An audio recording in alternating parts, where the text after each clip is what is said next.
Ryan, you it's frustrating that I do find you funny. Hey guys, so before we get into it, I had work today. Can you tell? Wonderful people of the universe, my name is Joey. Welcome to the stream where today I'm trying on my beanie that I got for Christmas and doing my best. I hated reading that while I was watching. Actually, he brings it up. I could see Ryan thinking of it as he was typing. Like he was like, he told me. No, actually, he brings it up whenever he can. It's like a weird obsession. It's really good. Hi, Freya. Hi, Marcus. Hi, Ryan. Hi, Kyle. Hi, Arf Snarl. Welcome, everybody, to the stream. Did I say the thing? Wonderful people of the universe. My name is Joey. Welcome to the stream. I think I did. I'm not sure. Joey, you already know what I'm going to ask you. I did. The answer's yes. The answer's yes. And I bet you thought I never would. I listened to it at work today. I don't know if I got through every track because Spotify gets weird with the albums for some reason because I don't have premium. So it just like throws songs and then after a few minutes it's like, let me start suggesting songs at you. But I did listen to several of them. I think all of them, but I don't know. Oh wait, I didn't even play the music. Hang on. Let me put on some music in the back. There we go. It was good. I mean, it was really cool. Like, I think I liked the sound better than I liked the music itself, if that makes sense. Like, there were some good lines in it, but a lot of it wasn't really, like, the kind of lyrics that I listened to, at least. That's just me, though. But there was some really good stuff. I don't remember. I know I listened to French Toast. That one was pretty cool. There were some good moments in that.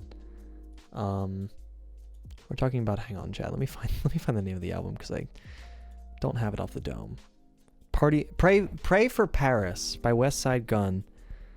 I liked French Toast.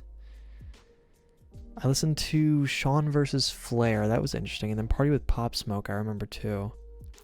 I think there were some cool bits with Party with Pop Smoke. That's in the last track. I didn't listen to them in order. I can listen to it again later. I'll listen to the last track again later just for you.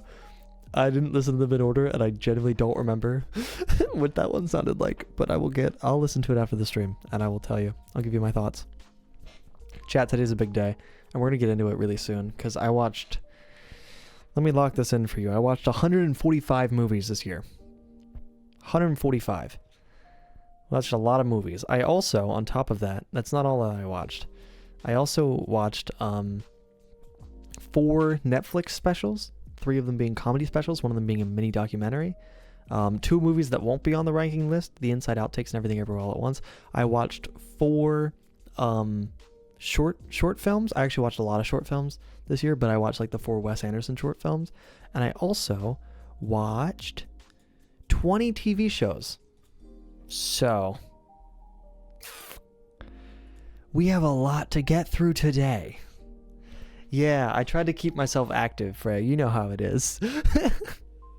I try to keep popping off for the content. I watched a lot of stuff this year. If anyone wants to go follow me on Letterboxd, I'm Joey TV over there. I try to keep the brand consistent. But yeah, I've watched a lot of stuff this year. My goal was to watch as many movies as I could, and I think I did really well. I'm really happy about it. I had a great time. I watched a lot of good movies. I watched I think 30 or 40 movies that came out this year in 2023. So I'll tell you the top 10 from this year at the end. But I watched 145 movies spanning the last 100 years. I've watched a few that are really old. Some that are more recent, 80s, 70s, 90s. And then I watched a lot of 2000s and 2010s movies. So it's going to be a pretty fun night. We've got a lot to talk about. I am very excited.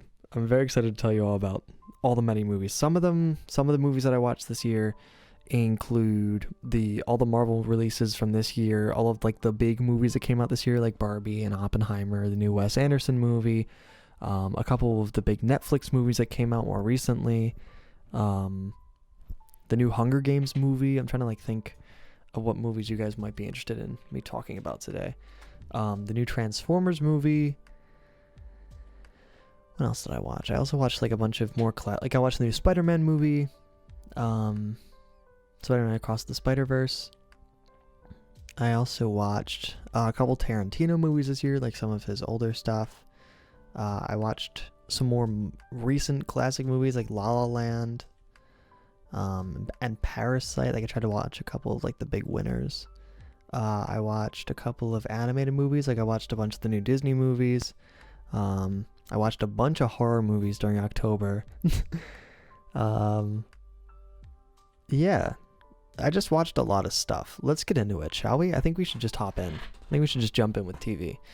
So, Chad, I made us a slide presentation. Oh my god. Oh my god. Oh my god.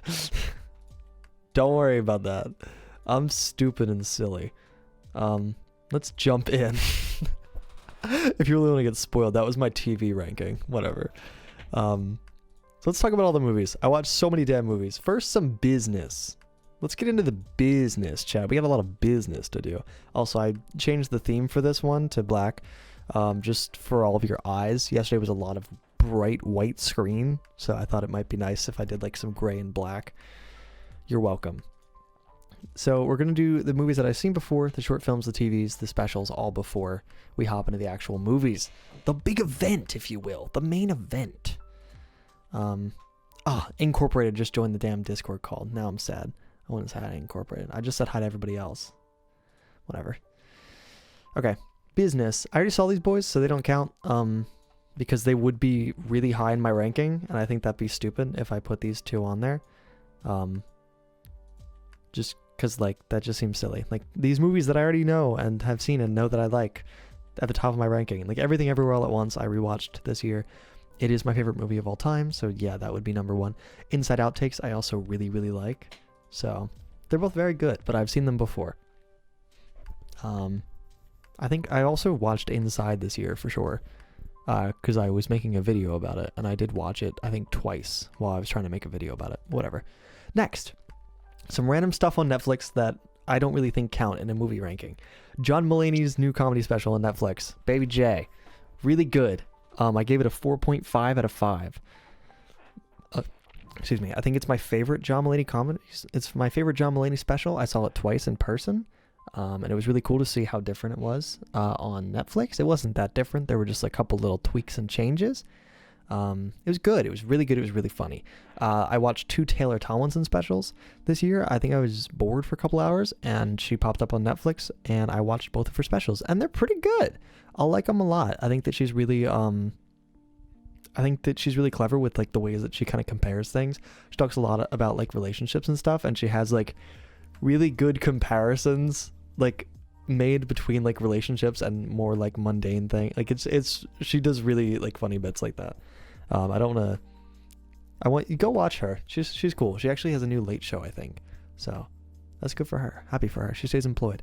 I also love that all 4 of these are like the same format in titling, but 3 of them are comedy specials and one of them is about a tragedy where a plane of a few hundred people disappeared. Anyway, yeah, this was a documentary. It was fine. I was hooked.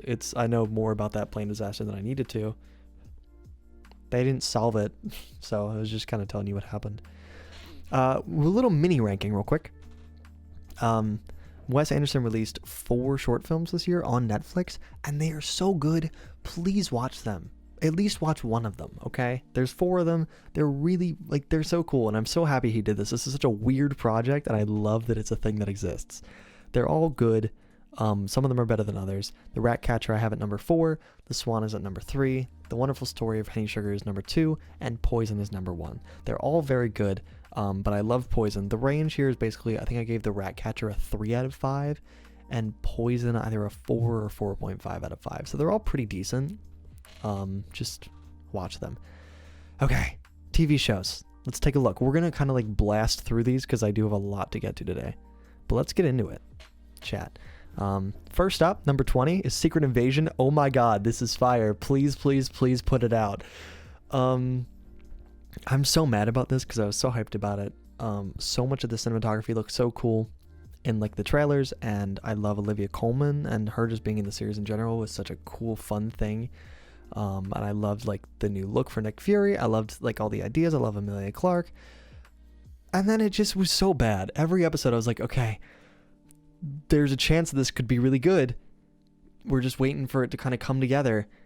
And every episode, it was like, come on, you can do it. Like, just bring it together. And every episode, like, it started becoming more and more like, of like, why are they doing that? Like, it's not doing anything. And then episode 6 came, and it was like, wow, that was the worst episode of Marvel I've ever seen.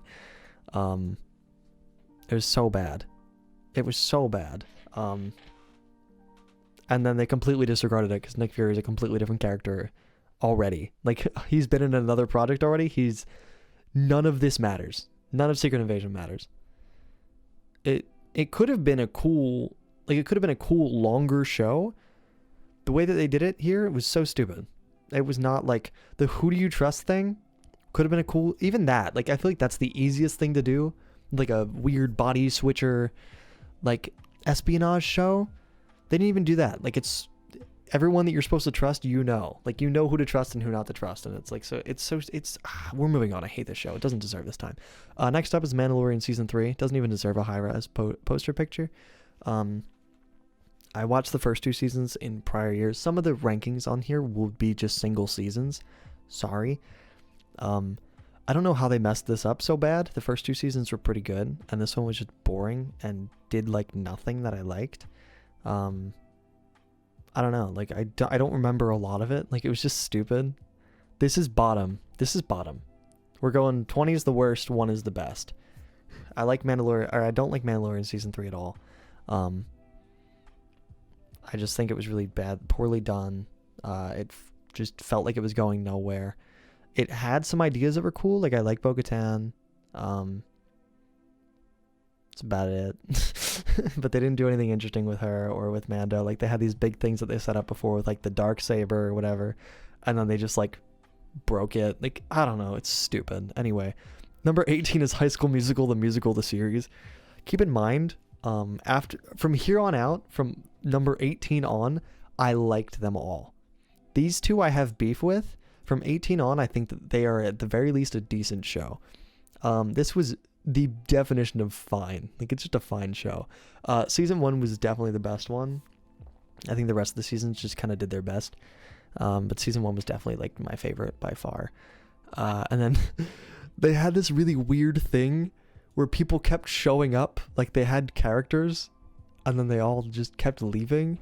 Like, obviously Olivia Rodrigo left. Is it top 20 or bottom 20 then? This is all 20 shows that I watched. Arf Snarl. 20 is the worst. 1 is the best. Have you heard of a countdown before? I do like this. But I like everything I've seen.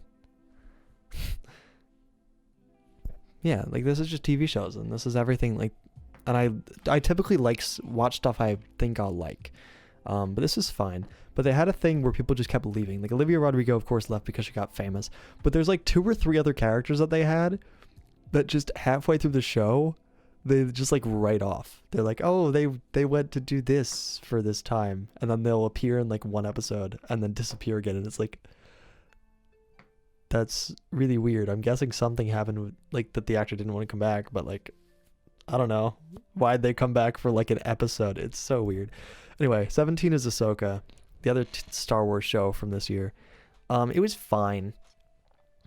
It had some really cool stuff. Like, it did have some really cool moments. And I really liked it while I watched it. But now, as I'm looking back on it, it's just, like, fine. It's not life-changing. I didn't love it. It was just okay. I think that I can't remember a lot of it.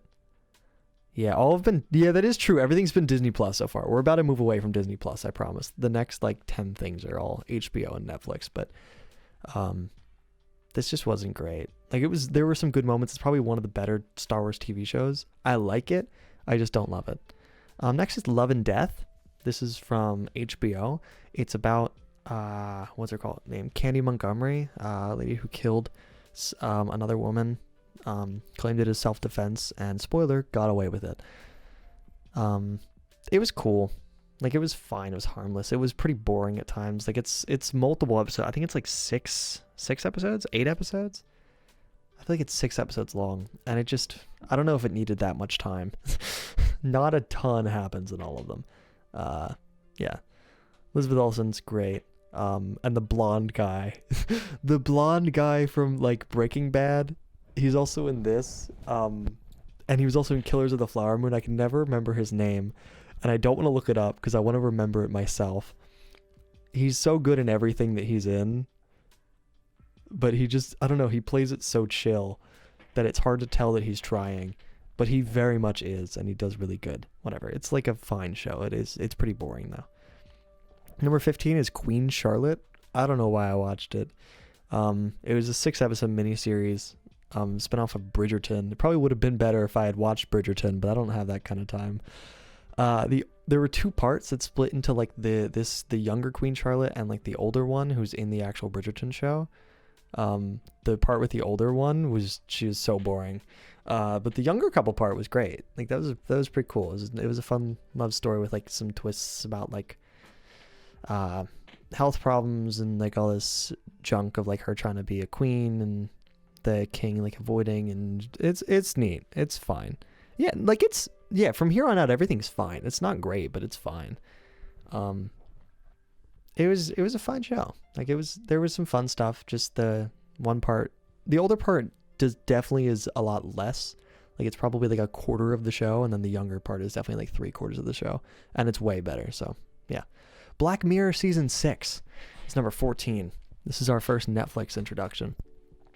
From here on out, we've moved on from like okay to pretty good, or even good. Okay, like just for context, like 14 seems low, but like everything else that I watched, I've really liked.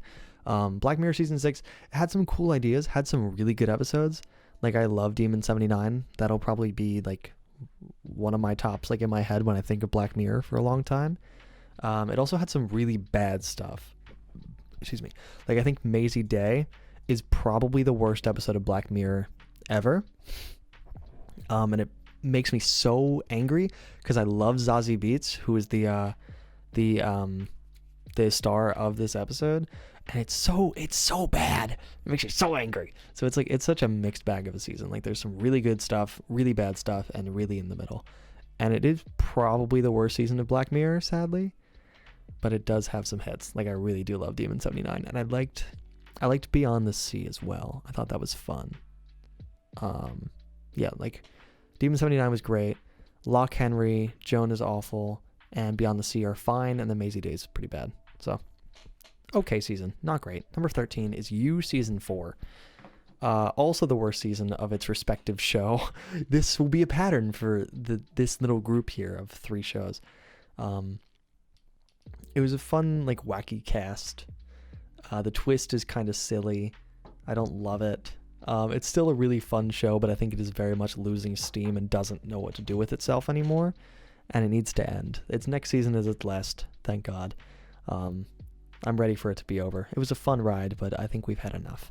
Number 12 is Sex Education season 4. Again, the worst season of its respective show. It's still good. It wrapped things up in an okay way. It's just the first 2 seasons were so good. And then third season was like all right, and then this season was kind of weird at times. It was still good, but it was nowhere near as good as the first 2 seasons. Except for Adam over here, he's the best character, and Amy right here, they're both great, and I love them both, and they both had great. These 2 people's stories are like perfect all the way through start to finish. They did good on these guys. Everybody else had iffy moments, especially my man Eric here. Eric literally talks to God in this season. It's insane. He literally talks to God, I'm not kidding, like several times. And it's ridiculous and stupid, and like I get what they were going for with his arc, like of Catholicism and stuff, but having him literally talk to God is insane. Number 11's Euphoria. I watched both seasons of Euphoria this year. I think that there are some really, really great stuff in this. Sometimes it's directed really well and has these really cool creative ways of telling stories. And then other times it's just so meh or so bad. A lot of season 2 is pretty rough. I think that they kind of messed up a lot of their characters in season 2. Season 1 though, as a whole, was really good, and season 2 does have some awesome moments, but the awesome moments are not enough to save the season. Number 10 is Kunk on Earth. This is the funniest show I've ever seen. I love Kunk on Earth. I need a second season right now. It's only 5 episodes. It's not like anything insane. It is Red inspiration, not Kunk on Earth, Euphoria. There was a scene in season 2 that was inspiration for Red. Kunk on Earth is hilarious. It's 5 episodes. Go watch it. It's literally like little mini episodes about human history, different lenses of human history, and it's just so stupid. This Philomena Kunk, my queen, does not say a single thing that's correct in the whole thing. It's so funny. Just go watch it right now. Number 9 is Hilda. I love Hilda. Hilda's so comfortable. It's so pleasant. You'll see this a couple times on this list, not on the TV list, but on the movie list. Some things that I watch are just really pleasant and comfortable and make me happy. And Hilda is one of those things. I just have like a little smile on my face. Like I get to like bundle up and just like watch this. It feels right. You know? Like I have no notes. It's not like a 5-star show, but I also have no notes. Like I could watch 100 episodes of Hilda, I think. I wish that I could. I'm gonna watch season 3 starting like tonight, actually. So this is only the first 2 seasons of Hilda, but it's so dang good. It's such a fun little world, like all these random creatures, and it's just so well put together. I like it a lot. It makes me happy. Yeah, I wish I could reference. Did I really? Whatever. Season 3 is great. Oh, I'm sure. I have no doubt. I can't wait. Number 8 is Scott Pilgrim Takes Off, also on Netflix. A great animated show. Title, in fact, does not lie. Scott Pilgrim Takes Off, folks. It's crazy. The marketing for this show made it seem like it was going to literally be an animated version of the movie. I loved the Scott Pilgrim vs. the World movie. And the marketing for this show made it look like it was literally going to be like a frame-by-frame remake of the movie. And it is not. Let me tell you, it is not. The first episode makes it seem that way, and then there's a moment where it's like, whoa. And then the rest of the show goes crazy, like in this other direction that is so fun and so meta, and like, it makes the movie better, I think. The way that it handles, like, it makes itself, like the show itself, and it makes the movie better at the same time. It's really cool. People complain about it. That sounds about right. Whatever. I've heard a lot of love for this show. I think it's really good. I like Scott Pilgrim a lot. Not the character. Scott Pilgrim is a bad person, but it's such a good show, and it's such a good movie. Go watch it. Seriously, it's 8 episodes. It is a delight. It really is. It has some cool fight scenes in it. Like, it's well animated. The entire cast from the movie returns for this, which is insane. It's been over 10 years since the movie came out. It's crazy that they got everybody back for it. It's really good. It's delightful. Number 7 is The Owl House. I watched the whole show this year. I love season 3, especially. Season 3 has vibes. Because Disney cut The Owl House short, season 3 ended up having, I think, 3 episodes or 4 episodes instead of like a full season. So they had like 3 or 4 hour-long special episodes. I think it was 3. It's 3 episodes, sorry. 3 hour-long special episodes. And this, to me, was the show at its peak. Like, I loved season 3. Just like these hour-long, like this big epic finale kind of thing. It felt mature. It like felt like kind of epic in scale. Like, it was really cool. It was a great ending, I think, and I'm shocked they were able to pull so much together with such little. Like, when Disney basically threw them out, they still had such a great ending for the show. It's really good. It's the best thing Disney's made since Gravity Falls. Watch this too. This is a recommendation. Number 6 is Loki. Back to Disney Plus for a moment. Loki is the best Marvel show, one of the best things Marvel's made in years, except for one thing that we'll talk about later. This is easily, I think I called it the best directed Marvel thing, because it actually feels like there's a director behind it. It has such a fun visual style. Like, I loved the first season, had this very bright, like, 70s aesthetic with, like, the strong oranges, and the production design were so fun. This one leans into that even harder, I think, and, like, gets even wackier with it. It has, like, these fun long takes, like, a lot of, like, handheld camera movement that, like, pans around and, like, holds. and like follows them down these hallways, or like it's just so well directed and like shot, and the sets are so cool. Like there's so many practical sets that you can tell are practical because they look so good. It's a good show. It is a good show. I'm talking about how well it's made right now, and it is so well made, but it's also a really good plot, which is shocking. Most Marvel shows are really bad, especially at the end. Like episode 6 is usually the worst episode of every Marvel show, and this one, episode 6, might have been the best, which is crazy. It had a good ending, and Ke Huy Quan is incredible, and I love him. Number 5 is The Haunting of Hill House. Loki and Owl House, by the way, are where we get from good to great and incredible. Like, love these shows, favorite shows all time kind of thing. Haunting of Hill House is so perfectly put together. Some people said it's like their favorite TV show, favorite miniseries, and I totally get it. It's really good. I love it a lot. It didn't like fully connect to me 100%, but it was pretty close. Like it got probably like 90% of the way there. The ending's a little bit too quick, but other than that, like this show is almost perfect. It really is. And they kind of knew it. Like I can tell they were flexing with this show. It's so well put together. It like jumps back and forth between the past and the present all the time. It's these really complex relationships. It deals with grief, about death. Like it's so good. It like attacks grief in all of these different perspectives, and all of them are so damn cool and compelling, and it's just a great show. I think I want to watch it again. Like it's really cool.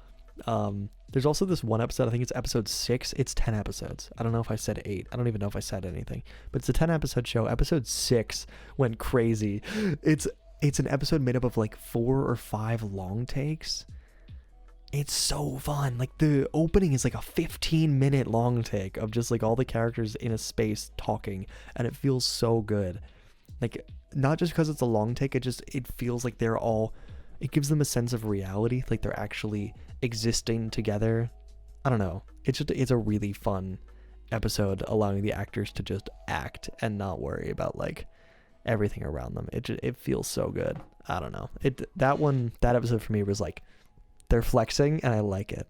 Number 4 is The Fall of the House of Usher. Same director from The Haunting of Hill House. I think this one's a little better. It's a little bit less emotionally like deep, I think, but the concept is so cool. Basically, it tells you this in the very first episode.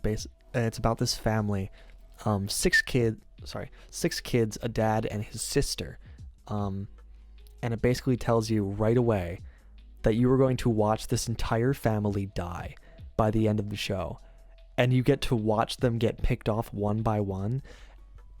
It's so good. It's such a fun idea, and they all like die in such cool ways. It's such a great show. The end of every episode is so like powerful. It's and it jumps around a lot. Like it jumps around to after everything happens. It jumps like into when things are happening. It jumps way back in the past to how they got to this. Like it has a bunch of different timelines, and it's so fun. They die spoiled. It is literally first 5 minutes that they say that. But yeah, the concept is so cool. Also, Edgar Allan Poe, is that you? All of the stories in the show are based off of Edgar Allan Poe stories. And I didn't realize that until we got to the Telltale Heart. It was really bad, because like that's pretty late in the game. And Cask of Amontillado, they're like the 2 big ones that I know. But they're like, there's like 6 or 7, I think at least 7 different stories, probably more than that are impacting this. It's really cool. Joey, when he sees members of family slowly get killed off. What can I say? I like watching death. Number 3 is The Last of Us. God, chat, this show had such a grip on me. At the beginning of the year, this was everything to me. I loved The Last of Us. Never played the game. The show was like insane for me. Love Pedro Pascal, my sweet man. It's great. Pedro Pascal and Bella Ramsey are awesome in this show. It's just a really well-structured show. It's 9 episodes, and each episode has something different to set it apart, whether it's like a different character or a different place. It just feels right. It's a little rushed at the end, for sure, but I think it's pretty close to perfect, honestly. It's a great adaptation from what I've heard. But as a show on its own, as somebody who's never played the video game, I like it. Number 2 is going to be Chernobyl. This is the best miniseries ever made. I said it, there it is. It's 5 episodes long. I've watched it twice now, and it is one of my favorite things I've ever watched. I love it. I love Chernobyl. It's about the death of several tens of thousands of people, so of course I love it. I love nuclear bombs. So this is about the explosion of a nuclear power plant, like a nuclear reactor core, and how like people had to like try to work together to stop hundreds of thousands of people or even millions or billions of people dying. It's so good. It's so good. Just watch the show. I have nothing to say. It's so good. Like there's no notes. I make jokes about that sometimes. No notes. Perfect miniseries. Seriously, I've watched it twice. I watched it on Christmas Day with my family. Great Christmas Day watch. I watched it all in one sitting, and I've watched it separated by episode. Either way, perfect, incredible, life-changing. Love this show. No notes, no changes. It's great. Production's great. The actors are great. The way it's shot is great. It gave me so much stress. Like there's some scenes. There's this one particular scene where I think it's end of episode 2, where there's these 3 guys who are like sent into the power plant to I don't remember why they're sent in there. I think it's like to drain the water from the building. Oh my god, the stress in my body. Cause you know like that the building itself is like, not the building, but the radioactivity in the building is like slowly killing them, and you're just begging for them to like get this done so they can get out there as quick as possible, and you hope that they don't die while they're in there, and then the whole mission fails. Like it's sorry. First you love a show about a family dying. Now you're loving a show about how tens of thousands of people developed cancer. Oh, they didn't just develop cancer. A lot of them just straight up died from like their skin peeled off. Like there are great practical effects. One guy, like you see him just, it's so cool. We need to keep going because there's so much to talk about. Number 1, what you might ask, like what could be better than Chernobyl? And that is of course Better Call Saul. Chat, I like this one. I like a Better Call Saul. This is my favorite show of all time. I finally watched the whole thing this year. Again, no notes. My favorite show before this was Breaking Bad. This show makes Breaking Bad better, and it's still better than Breaking Bad. It is a perfect TV show. It is perfect. I have nothing. I want to watch it again, but I don't know if I can bring myself to do it. I love Better Call Saul.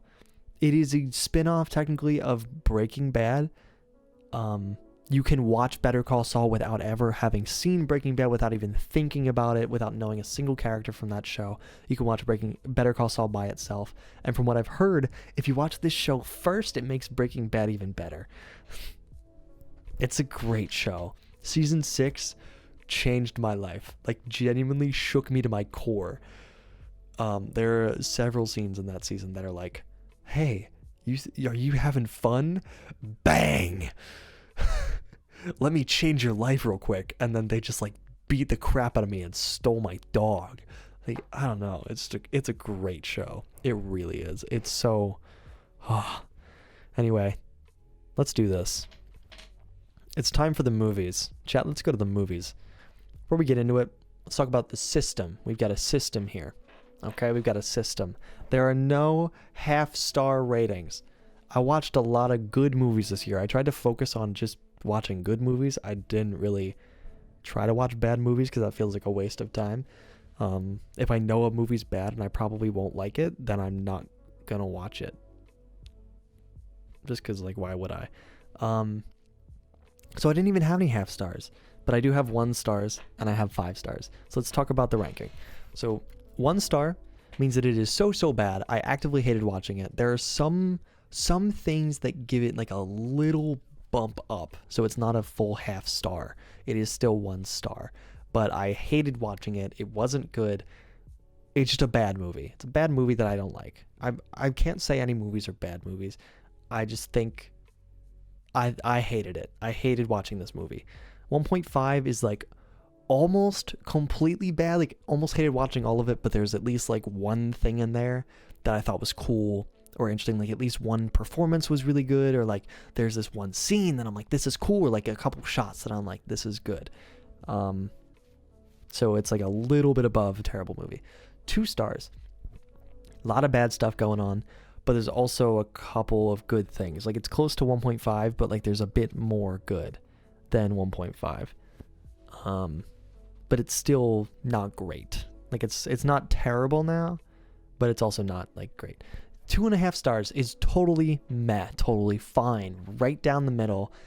Like some stuff, didn't like some stuff. It's just fine. Like, it's a flat line. It's right in the middle. It's a little boring. Typically, it's like what I think of. It's just like, oh, like this was a movie. Inoffensive. It happened. 3 stars. I like these ones. They didn't change my life, but they were there and they happened and they were pleasant. They were good. Yeah. It's a movie? Yeah, it's a movie for sure. 3.5 stars are good movies. We like these ones. We like these ones a lot. Some of these I'd even recommend to people. Like, there's a lot of good stuff going on. They're well done for the most part. Like, good performances. They're fun, good movies. 4 stars where we really get into it. Like, it's mostly a pretty great movie. There's a couple like things here and there that just don't make it like super great for me. It's just really, really good. Like, there's a lot of stuff that I like. It's just not. There's just like, I have like a couple bullets that are like, these things weren't great, but the rest of it was awesome. Anyway, 4.5 stars. Fantastic movie that I love and is so good and so well done. There's just like 1 or 2 things that like might have not fully gotten there for me. It's like almost perfect. It's so close, but it's like it takes like some extra element of spice to really get into 5-star for me, just because I think 5 stars are literally perfect movie. I would watch this 100 times, want it tattooed on my brain. Like, I'd love it, you know? Like, it's perfect. Like, I have no notes, and beyond just being perfect, like, it has, like, it matters a lot to me. And I really, like, I can say, like, I love this movie. Anyway, 1 stars. We're going to start booking it because we have 145 movies to get through. Here we go. 1 star. Who's she? Number 145 is Old. M. Night Shyamalan movie. So bad. Hated it. Hated watching the entire time. It's a cool idea of people being on a beach, and like slowly getting older really, really quick. It's so bad. It's done in the worst possible way. It's boring. It's frustrating. You get to watch these people keep like coming up with good ideas and then not using them. It's just terrible. I will never watch it again. It has some really weird stuff, like 2 kids age up really fast, and then they have a child, and then the child dies right away. It's like, that could have almost been cool, but like you did it so weird and so like, I don't know how I feel about it. It's just a bad movie. Anyway, number 144 is The Spirit of Christmas. I was subjected to this movie by a friend. Cheesy Hallmark movie. It's the only cheesy Hallmark movie on this whole thing. Because my friend watches it every year apparently, and made me and a bunch of my film friends watch it. We tore it apart. I guessed the twist about 40 minutes before the movie ended. The movie's a breezy hour 30. It's on YouTube if you want to watch it. And I guessed the twist about halfway through the movie, and they were mad at me. It's really funny. Yeah, it's a really, like, it's not well made. It's really stupid. It's really predictable. It's just bad. I didn't like it. Number 143, we're moving into the 1.5 stars. Those are the only 1-star movies I have for you. Number 143. This is almost terrible, but there's like one thing that kind of bumped it up for me. Run Rabbit Run is 143. Oh, really testing my patience. The mom and the daughter have the same argument like 15 times. It's just a frustrating movie to watch. It's not scary at all. It's just frustrating. It's a really frustrating movie. I remember like yelling out at myself. What would you rate 2001: A Space Odyssey? I'd have to watch it again. I didn't watch it. I just fell asleep. It's so bad. How can they afford these in the first place? Real. Hallmark movies are dumb. I don't like them. Yeah, this movie was frustrating. I like the main woman's performance. She's in Succession. She's cool. Can't believe they got her for this movie. It's just not good. It's not scary. It's frustrating. 142 is Ma. It's such a fun, bad movie. Like, it's so bad, it's hilarious. It's about a mom, I guess, who like gets these high schoolers to start coming over her house by buying them alcohol, and it's so insane. It's just so stupid. It's hilarious how stupid it is. It's one of those. 141 is Ant-Man 3. I watched this like 4 days ago. This is my least favorite Marvel movie that I can think of. Oh my god, I did not like watching this at all. It looked bad. It felt bad. Didn't have any enjoyment from this. Made me angry, made me frustrated. Didn't want to be there. The only thing that's giving it perks is Jonathan Majors' performance is pretty good. It's a shame that he did bad things and is now out of the job. There's also one scene that is pretty cool where like Ant-Man has to go get this thing, and like he's like in a super small realm, I guess. I don't really know how it works. And like he was getting split in half, and like one of the guys went really big and like started like dissolving in front of him. It was a really weird scene, but it was cool visually. That's it. Ant-Man 3 was bad. I didn't like it. 140 is The Pope's Exorcist. Another really funny bad movie. They tried at the very end. There's a scene setting up the Pope's Exorcist cinematic universe. They're like, because the whole movie is about like doing an exorcism, and then the last scene there's still 99 demons left to exorcise. And it's like, well, let's go get them. And then that's it. And it's like, did you guys just try to set up a franchise for The Pope's Exorcist? It's such a dumb movie. It's Russell Crowe yelling at demons and speaking bad Latin. It's so dumb. We're moving up to 2 stars. 2 stars again is like, okay, it's not great, it's not awful, there's just a lot of stuff that I don't like. 2 stars. First up, 139 is Transformers 6. The first Transformers I have ever seen was the 6th one. Insane first Transformers movie is my only note. The characters were terrible. They were so stupid. The whole, I might even bring this down to 1.5 now, like in my head. I don't know, it's just insane. Like there's so much that happens that just feels so silly. So unneeded. It's just so funny. Like this thing up here eats planets. I don't know. Yeah, it's just ridiculous. It's a ridiculous movie. You can go watch it though. It's probably dumb fun. Like it's an easy movie that you could put on at like a party or something and just have people like that's stupid. You know, it's an easy like party movie. Yeah.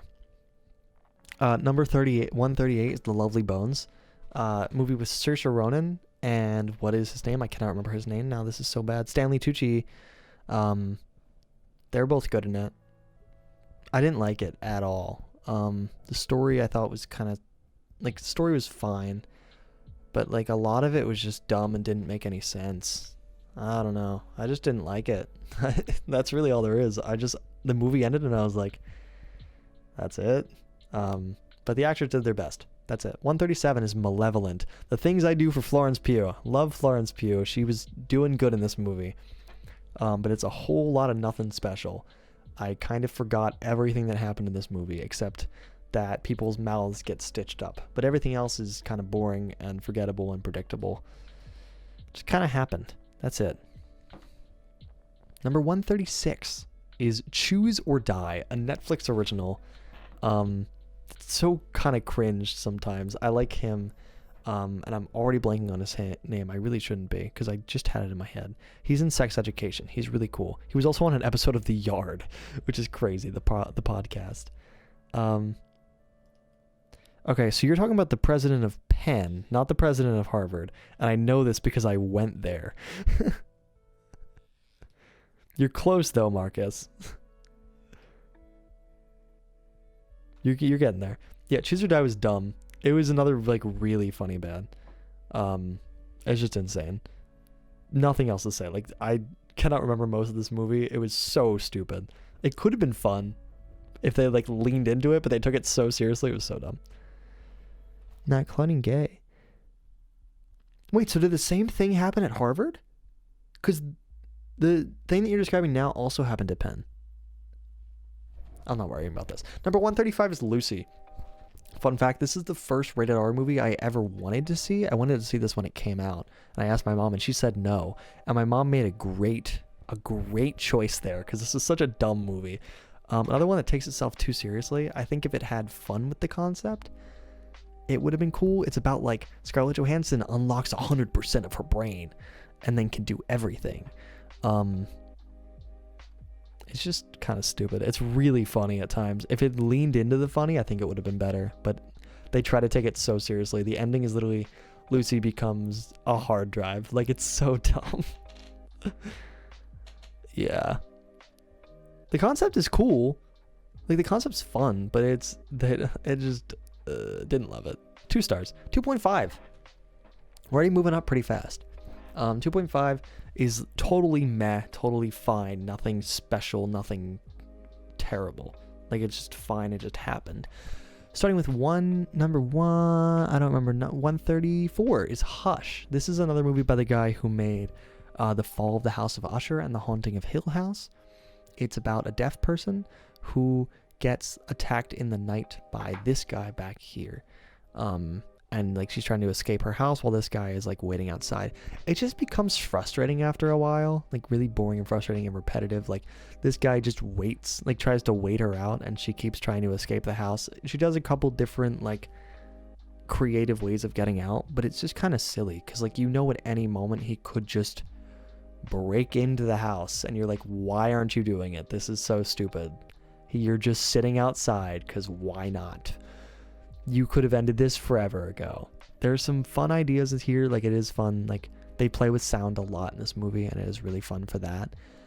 But it ran out of steam real fast. 133 is The Flash. Had some good bits, had some bad bits.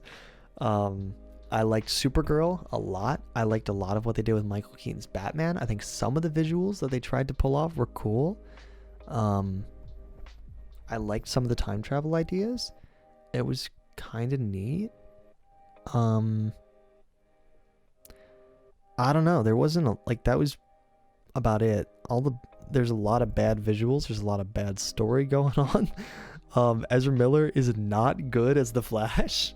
I hated their performance for most of the movie, like actively.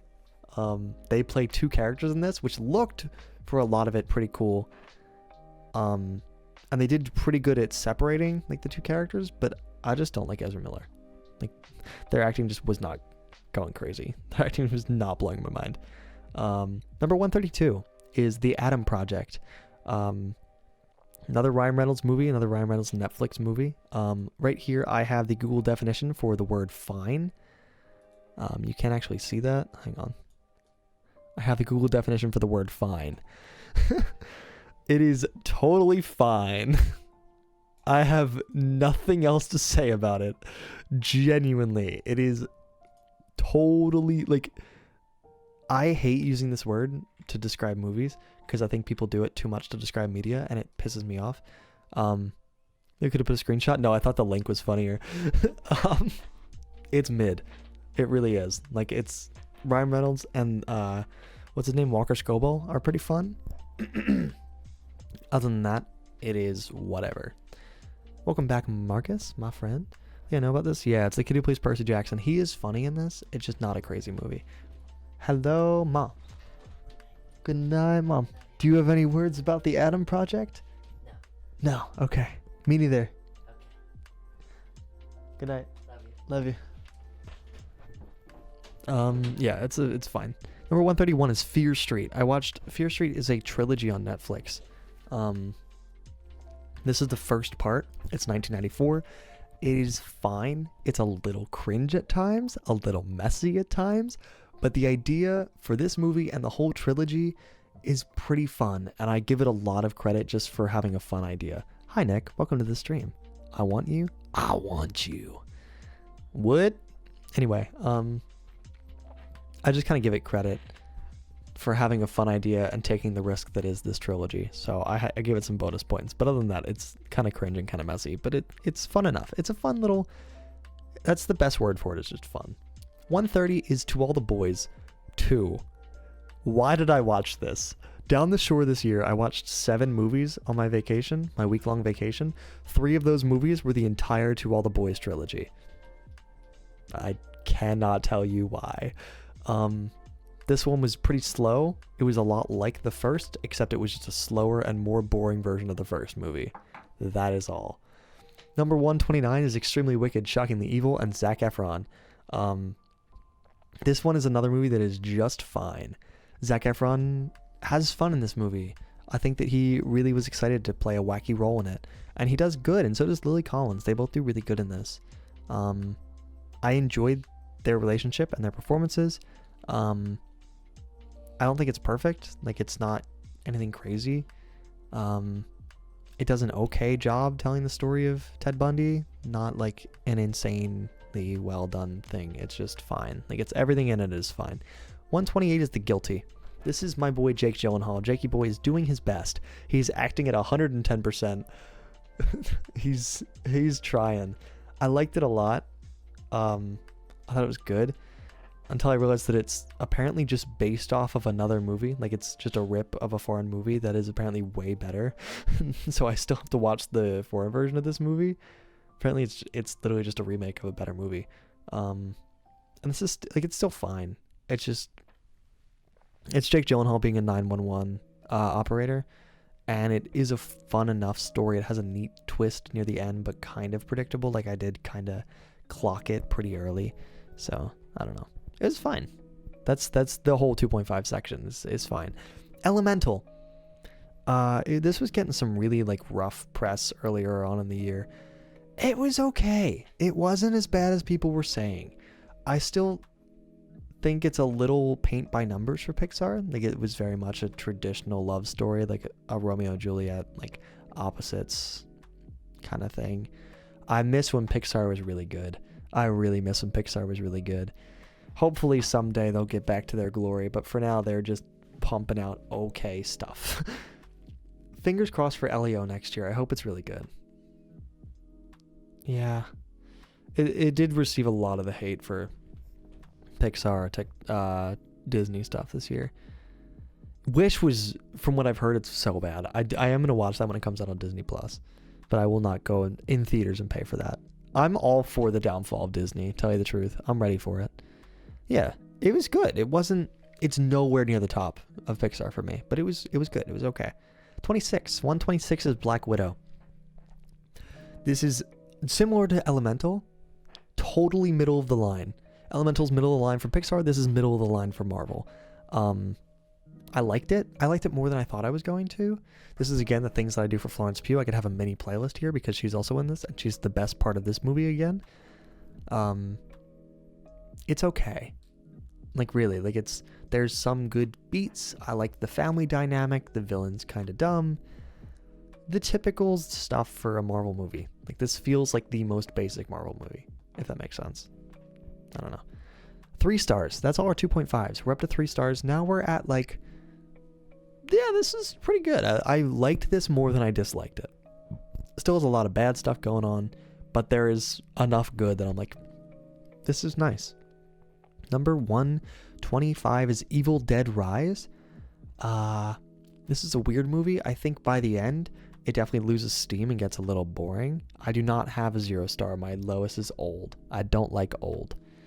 I didn't even have a half star this year. I gave credit to old and Spirit of Christmas because they did have some merit to them. So, Evil Dead Rise is fun. It is a very fun thing. It goes crazy with like makeup and like there's some really fun kills in this and some fun attacks. They use like everything that they have around them.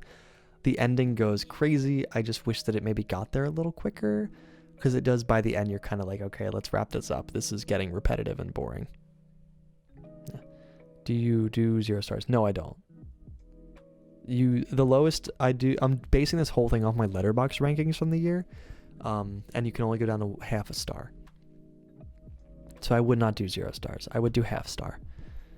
Yeah, fine movie. 125 is Yesterday. This one's gotten worse in my head the more that I've thought about it, really. This was an okay movie. It's basically all of the Beatles, like all public memory of the Beatles disappears except for this guy and like 2 other people for some reason.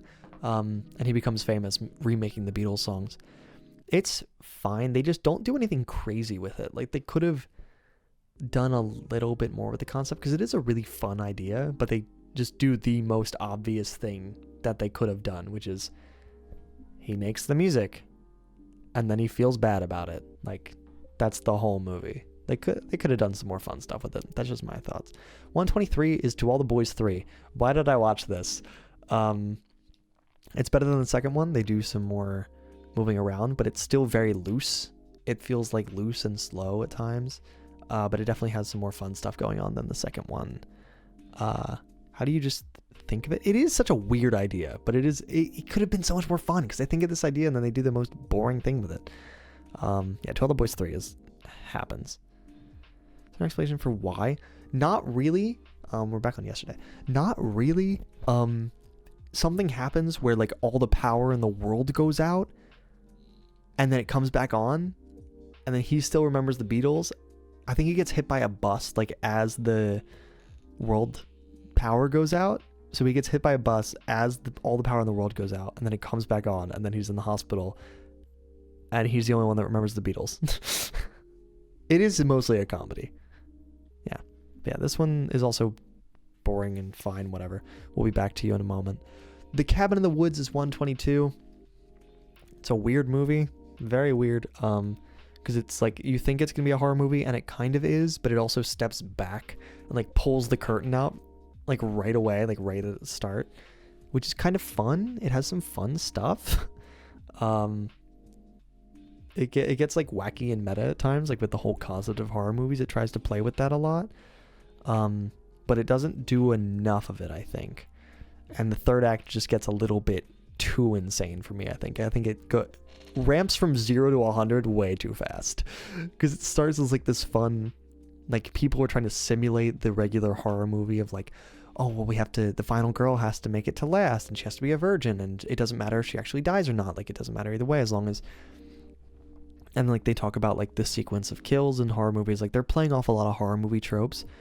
And that's fun. But then at the very end, it like switches to the world is going to end right now. And then it does. It's insane. But it's just too much. 121 is To All the Boys I've Loved Before. Why did I watch this? I'm just not the target audience. These movies were boring, but completely harmless. So it gets a 3-star. It was fine and fun. I don't know why I watched this. Yeah, that's it. Totally harmless. Somewhat boring. Yeah. Number 20 is the remake of The Little Mermaid. I liked this more than I thought I was going to. It might actually be my favorite of the live action remakes. Halle Bailey and Melissa McCarthy. I didn't mention her, but Melissa McCarthy is also Ursula. These two kind of carry the movie on their back. Prince Eric gets a little bit more to do in this movie. I've always hated... Number 120, sorry. I've always hated how Eric is in the movie and in the musical. I've done the musical several times. So, Prince Eric is just so boring in them. And he gets a little bit more life in this, which is nice. Everything else about it, besides Prince Eric, and I like the 2 performances from Halle Bailey and Melissa McCarthy, everything else about it is worse than the original. Significantly. So yeah, that's it. Number 119 is Fear Street 1978. This is the second part of the trilogy. Again, fun idea, fun concept. It's just like a silly summer camp slasher kind of thing. Sadie Sink is great, our lead here. It has a fun little twist at the end that I wasn't expecting that kind of got me excited for the final one. All the 3 movies connect in weird ways, and the connection between this one and the other ones is really fun. This is probably, like, in terms of vibes, my favorite, but we'll talk about the third one later on. Number 118, it's FNAF. Chat, it's FNAF. It's FNAF. Five Nights at Freddy's. Is this Freddy Fazbear? Her. Anyway, FNAF. It's FNAF, guys. It's Five Nights at Freddy's. Clap, quick, clap. This seems so low. I watched a lot of really good movies this year. Yeah, no, I like... Once we hit 3 stars, these are all movies that I like. And we are in 3 stars right now. I like all these movies. This is a good movie. Surprisingly well shot. I really like how this movie's shot. There's a lot of funny like shots in it. There's the one of like the main of Vanessa like looking up. That's such a funny meme that I just love. But it's just a shockingly well shot movie. I think it's really fun. It looks different than a lot of movies that are out right now. Maybe it was shot cheaper.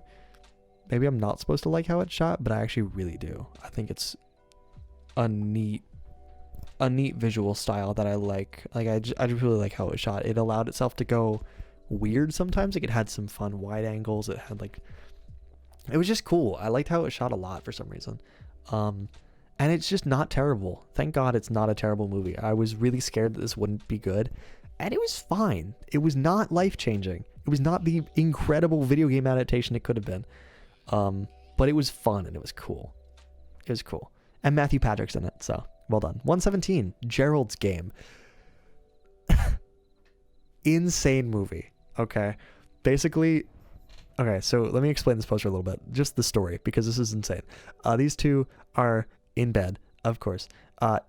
This is like the first 10 minutes of the thing, so I'm not really spoiling it. He dies right away, and the entire movie is the main girl trying to get out of these handcuffs. She's handcuffed to the bed and has to get out before she starves to death. It's a really fun movie. There's a lot of cool stuff. There's one scene in particular, the get the hand out scene is what I'm going to call it. I'm going to call it the get the hand out scene. That is so visceral and made me want to squirm. And it like really messed with me a lot, but it was really well done. It's so good. And you might be wondering, why is this a 3-star? The last 15 minutes of this movie are so bad. I still recommend watching it just because the rest of the movie is really good. But the last 15 minutes do really kind of mess up this whole movie's flow. It's a really bad ending, but it's a really good movie up to that point. So watch the movie. Watch it. 116 is Amsterdam. The cast on this is insane. Like, I don't know how they did this. Like, it's Christian Bale, Margot Robbie, John David Washington, Robert De Niro's in it, Rami Malek's in it, Anya Taylor-Joy is in it, Zoe Saldana is in it, Taylor Swift is in this movie. It's a really weird cast. It's such a funky movie. They had vibes. They had something they were going for. They just didn't kind of hit it all the way. I wish that it had been better, because it is such a, like, a weird, quirky movie. It's like trying to solve a murder before these two get arrested for it, because they know they didn't do it, but they don't know exactly who did. So they have to solve the murder before they get arrested for it. And it's just really fun. That is Chris Rock in the top middle. Chris Rock is also in this movie. And Mike Myers and Michael Shannon. Like, it's a great cast.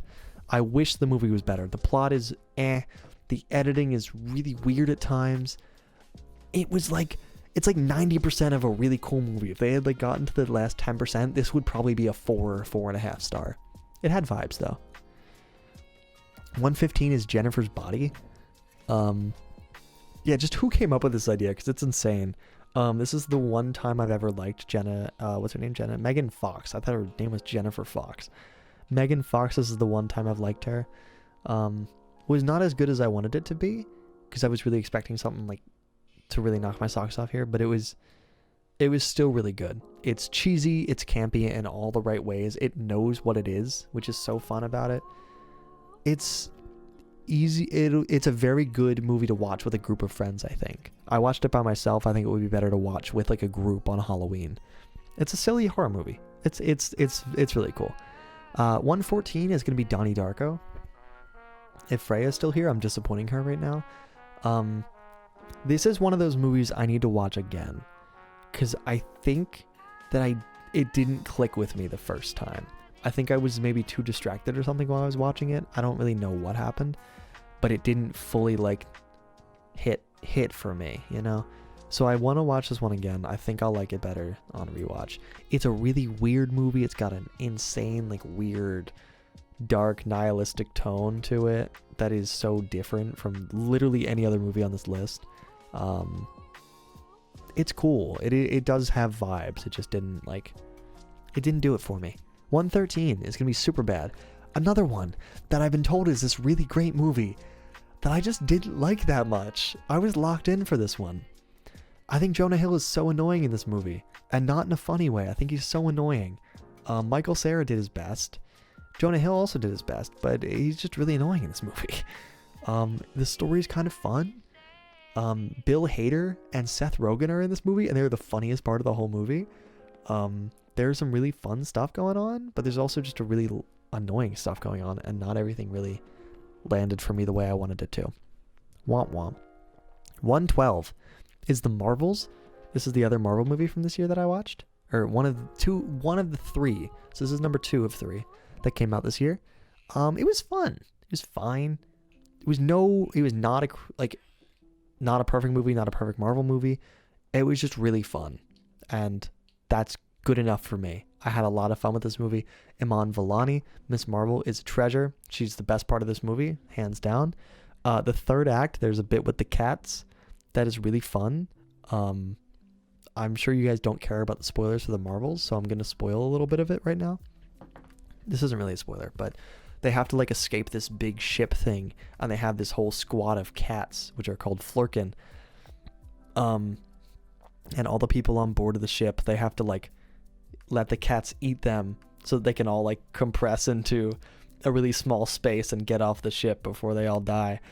But they don't know that, so they're all just running for their lives as like this swarm of cats is coming after them to eat them. And there's like an announcement over the loudspeaker that's like, please don't run from the Flurkin. Let them eat you. You will be fine. Which is so funny. I loved it. The movie itself is kind of dumb at times, but it's just fun.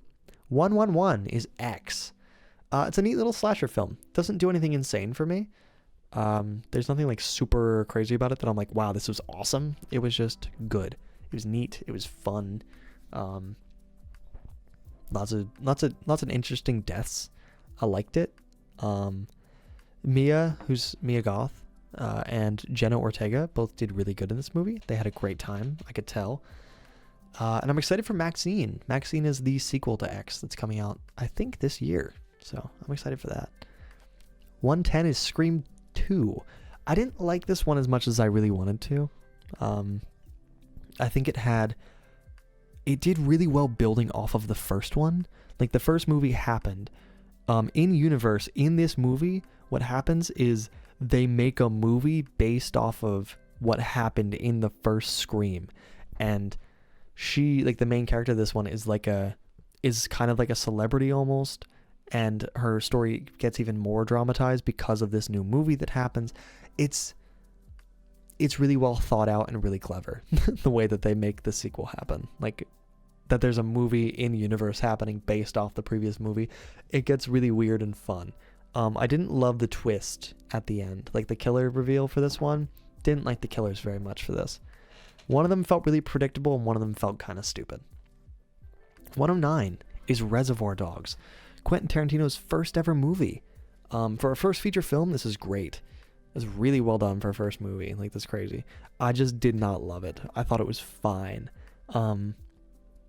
Sometimes Quentin Tarantino gets on my nerves because he is really good at writing dialogue, but he just gets too cocky with it, I think, because he just lets his dialogue scenes go on for way too long. Is Scream one of the horror franchises that got milked to death in stupid ways? Somewhat. There are 6 Scream movies, but a lot of them are pretty good. The more recent ones are actually better. I've heard 3 and 4 are pretty bad. I haven't gotten to see those yet. I've seen 1, 2, 5, and 6. 5 and 6 are decent. 2 is okay. 1's good. 1's the best one, of course. But they're all decent movies.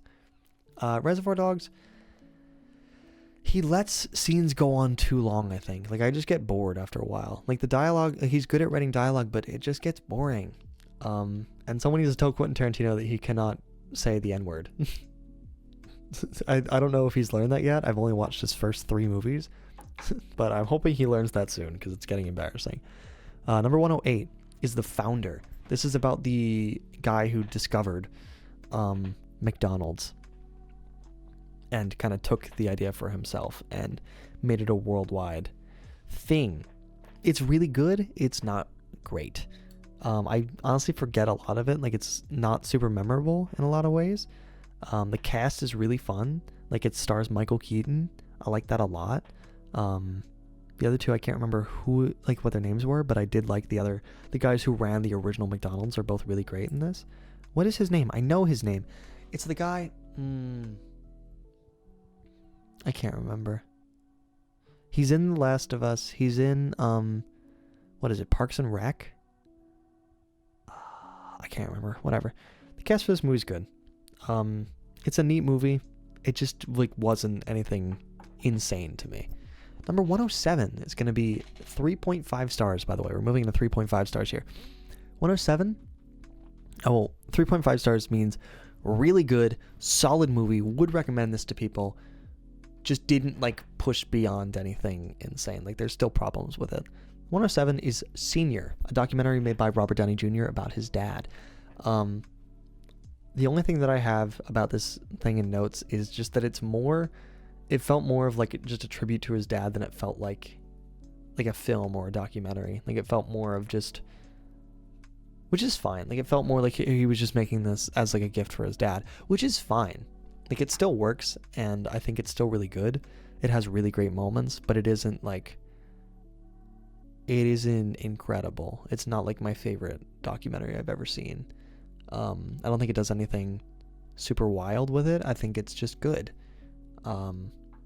It's very heartfelt. It has great moments. It's really cool to see, like, a peek behind the curtain of Robert's life. It's a neat watch. I'd recommend watching it. I just, like, wasn't crazy. Number 106 is American Graffiti. This was made by George Lucas, who you guys might know. He made this thing called Star Wars after this. I don't know. I didn't like it, really. I wanted to like this a lot more, but it was just kind of silly.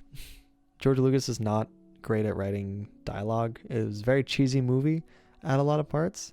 There is one, like, it's about a bunch of different kind of plots during one night, which is a fun idea.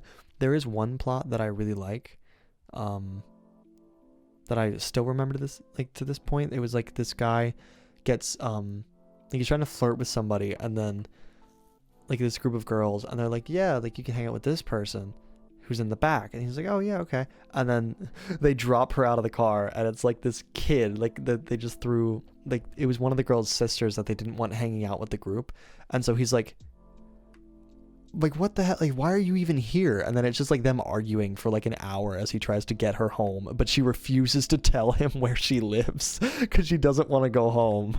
It's really stupid, but it's so fun. Welcome Cubic to the stream.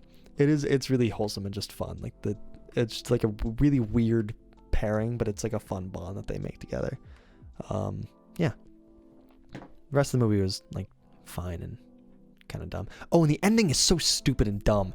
Literally the very, very end, like, the movie ends and then it, like, tells you how they all died. It's like, what? Because it didn't seem like this was based on a true story, and it's not. But at the end, it just, like, brings up text bubbles of how each of the main characters die, and I'm like, why? It was such a weird choice. I don't know. Like, go watch it. Like, there's no indication of any, like, it literally just happens, and it feels so out of nowhere. It's so dumb. 105 is Super Mario Bros. Super Mario Bros. Movie. We're here. Hey, guys. It's good. But that's it. Everybody did their job. It was good. Jack Black is the best part. Everybody else did their job. There's really nothing else to say about it. It is a totally fine, okay, good movie. 104 is Fear Street 1666. I'll be in and out. All right, have fun. Jar, no. Oh, well, tell your friends I said hi, Cubic. This is the final movie in the Fear Street trilogy. Fear Street 1666. It's a really fun way to kind of conclude all these movies, like all these different stories that they tried to tell in one trilogy. It was a fun end. I think it's the best part because, like, everything kind of comes together in this one. I said this before and I'll say it again. I think I liked the idea of this trilogy, like what they tried to do here with, like, a trilogy of, like, interconnected stories that don't technically, like, aren't sequels really. They're all jumping further back in time but all connect together in weird ways. I think I like the idea of it better than the movies themselves, but I'm still giving it extra points because I liked it. Number 1 of 3 is going to be Emily the Criminal. This is totally fine. It's the easiest watch, I think, of the whole list. Like, it's just a very easy movie to put on and let run. It's about this girl, Emily, who starts like stealing and selling stuff so she can start paying off her student debt. It's just a good movie. Like, it's fine. It has a really good ending. I like the ending to this movie a lot. She's kind of presented with a choice, and I think she makes a really interesting decision.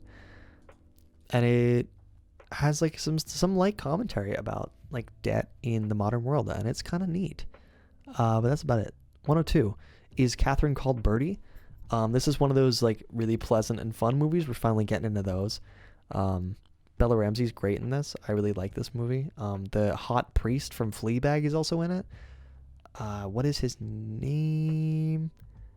Andrew something, because he's with Paul Mescal and something. Andrew, I can't remember his last name. I think his name's Andrew, but he's really good in this too. It's just a pleasant movie. It was nice. It's about a girl who really doesn't want to get married and wants to play against traditional roles in like the old feudal society, and it's really neat. I like it. That's it. 101 is Turning Red. I wish this had gotten its theater release. It deserved it. It was stupid that they just threw this on Disney Plus, because then nobody watched it and nobody cared about it. Again, it had some great moments. I like the idea. I like the kind of metaphor that goes on with it, of like her turning into a beast is like sort of a metaphor of her growing up and changing. It's a fun idea. It's surprisingly mature at times. Like, I don't know if I know some people were like thrown off of this movie because they didn't want to talk about periods, which is stupid. I liked that it addressed that. That was really fun and cool. It wasn't top tier Pixar. Kyle gets it. It was good. It just wasn't like, Pixar's done so much better in the past. Number 100, we're at the top 100. We've gone through 45 movies. We still have 2/3 of the way to go. This is The Nice Guys. Russell Crowe and Ryan Gosling, just having fun. Ryan is literally me. It's just a really fun movie. It's nothing crazy, as is most of these. It is just fun. It's a really funny movie. It's just these guys doing stuff. Like, Ryan and Russell have a really great time acting off each other, I think. Yeah. I don't know. It's very forgettable, I think. That's his main problem, is I don't remember a lot of what happened in this movie. But there's a lot of fun stuff going on. Number 99 is going to be Maestro. Ugh. This is a Netflix original that just came out. I watched this just last week on Christmas. And it makes me angry, because it could be so much better. If anything, this one has moved down in my list since I watched it, because I liked it when I first watched it. Visually, it's amazing. It's one of my favorite movies on this list visually. Bradley Cooper and Carey Mulligan are great in this movie. They're both acting their socks off. But it's like not deep. Like, I realized this after I watched it. Like, I thought about it for a couple days and I was like I have no, like, this movie didn't say anything. Like, it didn't have anything, like, it wasn't talking about anything. It was just kind of cool. It was like neat. It was good scenes stitched together, but there was no movie there. It was just good scenes. There was no like through line. And it could have been really good because it's about like these famous performers and their like rocky relationship. It could have been really fun, like seeing this really performative, shallow relationship. I mean, not shallow relationship, but it's like these two people who like constantly perform to survive, and see how their relationship functions based off that. Like, that could have been so cool. And it's just not. Stop? Okay. Never mind. I'm sorry. Am I going too far? Am I going too film? I'm sorry. Bro cannot read? Oh, slop. I thought you were telling me to stop because I was going too far. Yeah. It was sloppy. It could have been so good, and it makes me so mad because there's so much awesome talent in this. Carey Mulligan and Bradley Cooper did so good in this movie. This is the first time I've ever looked up a director of photography because it looks so good. it should have been better. This should be a 5-star, and it's not. It might end up being a 3-star by the end of this, really. Number 98 is Hilda and the Mountain King. Another really pleasant one. Bella Ramsey's great in this. It's just a continuation of the first two seasons. I'll just like it. I have nothing else to say about it. I just like it. Number 97 is Fresh. Such a stupid movie. Sebastian Stan is a cannibal. And it's just so fun. Like, it really is. It gets really, like, it's a really wacky premise. And it just has so much fun with itself. The ending of this goes crazy. I wish I could tell you what happens in it, but I don't want to. It's such a wild, like, it's so perfect for what this movie is. It's about a cannibal. The way that it's just so good. I need you guys to watch this movie so you can see what happens near the end, like how the main girl, Daisy Edgar Jones, like how she tries to get away. It's so funny and so perfect for this movie. It's so good on so many levels. Go watch this one. This is a highly recommend. 96 is going to be In the Heights. I don't really remember most of it, which is weird. I know that it had a good kind of flair to it. Like, it had a nice style visually and musically. Lin-Manuel Miranda is a good music writer. Okay, I'll die on this hill. He makes a lot of good music. Everybody did good. A lot of good dancing. I just feel like I don't remember a lot of what happened in this one. It was solid though. It's good. Good work, guys. You made a movie. Number 95 is Mission Impossible. I haven't seen the rest of them yet. So far, this is like, I watched this a couple weeks ago and it was super cheesy. Way cheesier than I was expecting. It's not like insanely cheesy. It's more camp, I guess, than cheese. If that makes sense. Like, it so painfully feels like a 90s movie at times. It's like, oh, okay, yeah, we get it. But it is really good. It's really fun ride. It has a lot of great set pieces. I'm excited to watch the rest of them. I just haven't gotten around to it yet. So yeah, good movie. Number 94 is Saw 2. The first one is better for sure, but this one has an insane twist at the end that I actually really liked a lot. I thought the twist of this like really made the movie for me. I liked it up to this twist, and then I really liked it after the twist happened. It's not as good as the first, as I said. There's also one trap in this one that I think is my favorite Saw trap that I've seen. I've only seen 2 Saw movies so far, but there's a syringe trap in this. It makes my skin crawl when I think of it. Yes, it is the Death Trap series. It's got some funky ideas in this one. I like it. It's fun. 93 is Intergalactic. This is just about some art kids who fall in love. So of course, like, it's simple. It's a really simple movie. Like, it feels like actual real people and real relationships, which is nice. It is a very pretty movie. Like, it looks nice. It's obviously heavily inspired by Spider-Verse, like, visually, and I love that a lot. It takes that, like, inspiration, but it does something different, and it does its own thing with it, and I like it a lot. It's well done. Like, it's a fun movie. And it's simple, but it hits. Like, it does feel very real. So, yeah. 92 is going to be Trick or Treat. This is, oh, by the way, if you haven't noticed by now, there have been a couple horror movies so far. Like, there was the Fear Street movie. I guess there haven't been a lot in 3.5 stars yet, but as we move up in 3.5 stars, I think, yeah, right after this, there's going to be a lot of horror movies. I watched a ton of horror movies in October this year, and a lot of them were around 3.5 stars. Not a lot of them did, like, crazy stuff for me. They were all pretty okay. So they all landed around the same spot. Trick or Treat is a bunch of short stories that kind of, like, interconnect and come together in different ways that are really fun. I love it when it does stuff like that. Like, it doesn't all come to a head at the end. They kind of, like, weave through each other. It's neat. it is fun, and there's some really fun practical effects stuff with this. This is kind of a weird one that I never heard of before that has become like a little bit of a classic for me. I just like it. It's a cool movie. Number 91. I would recommend watching this as a Halloween movie. Just this could be a by yourself movie. It's fun.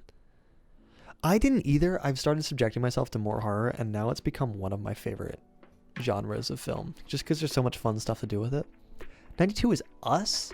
This is Jordan Peele, who made Get Out and Nope. I like Us. I think it's nowhere near as good as Get Out or Nope. It has a really, really great twist in it that makes you rethink the movie. It's still really good. The ending as a whole, I don't love. I really think the ending's kind of weird and funky, and I don't like how it ends. Like, I wish that it had either stopped earlier or finished. Like, I wish it either stopped earlier or later. Like, I wish it gave us more than it did or gave us less. Like, I think the whole concept of the movie is a little funky at times, and I need to think about it more in my head. Like, I don't know if it always works for me. But it is really cool, and it's filled with a lot of detail, and like the entire relationship between the two families, you can kind of pick apart for ages. It's fun. It always feels cheap for me compared to something like Chernobyl, because it puts me in a real situation more. I want to watch Get Out. Get Out and Nope are great. Us is also really good, but Get Out and Nope are great. Get Out is almost perfect. Nope is really, really good. I have to watch Nope again. I can't say it's better than Get Out, but I think it's almost as good.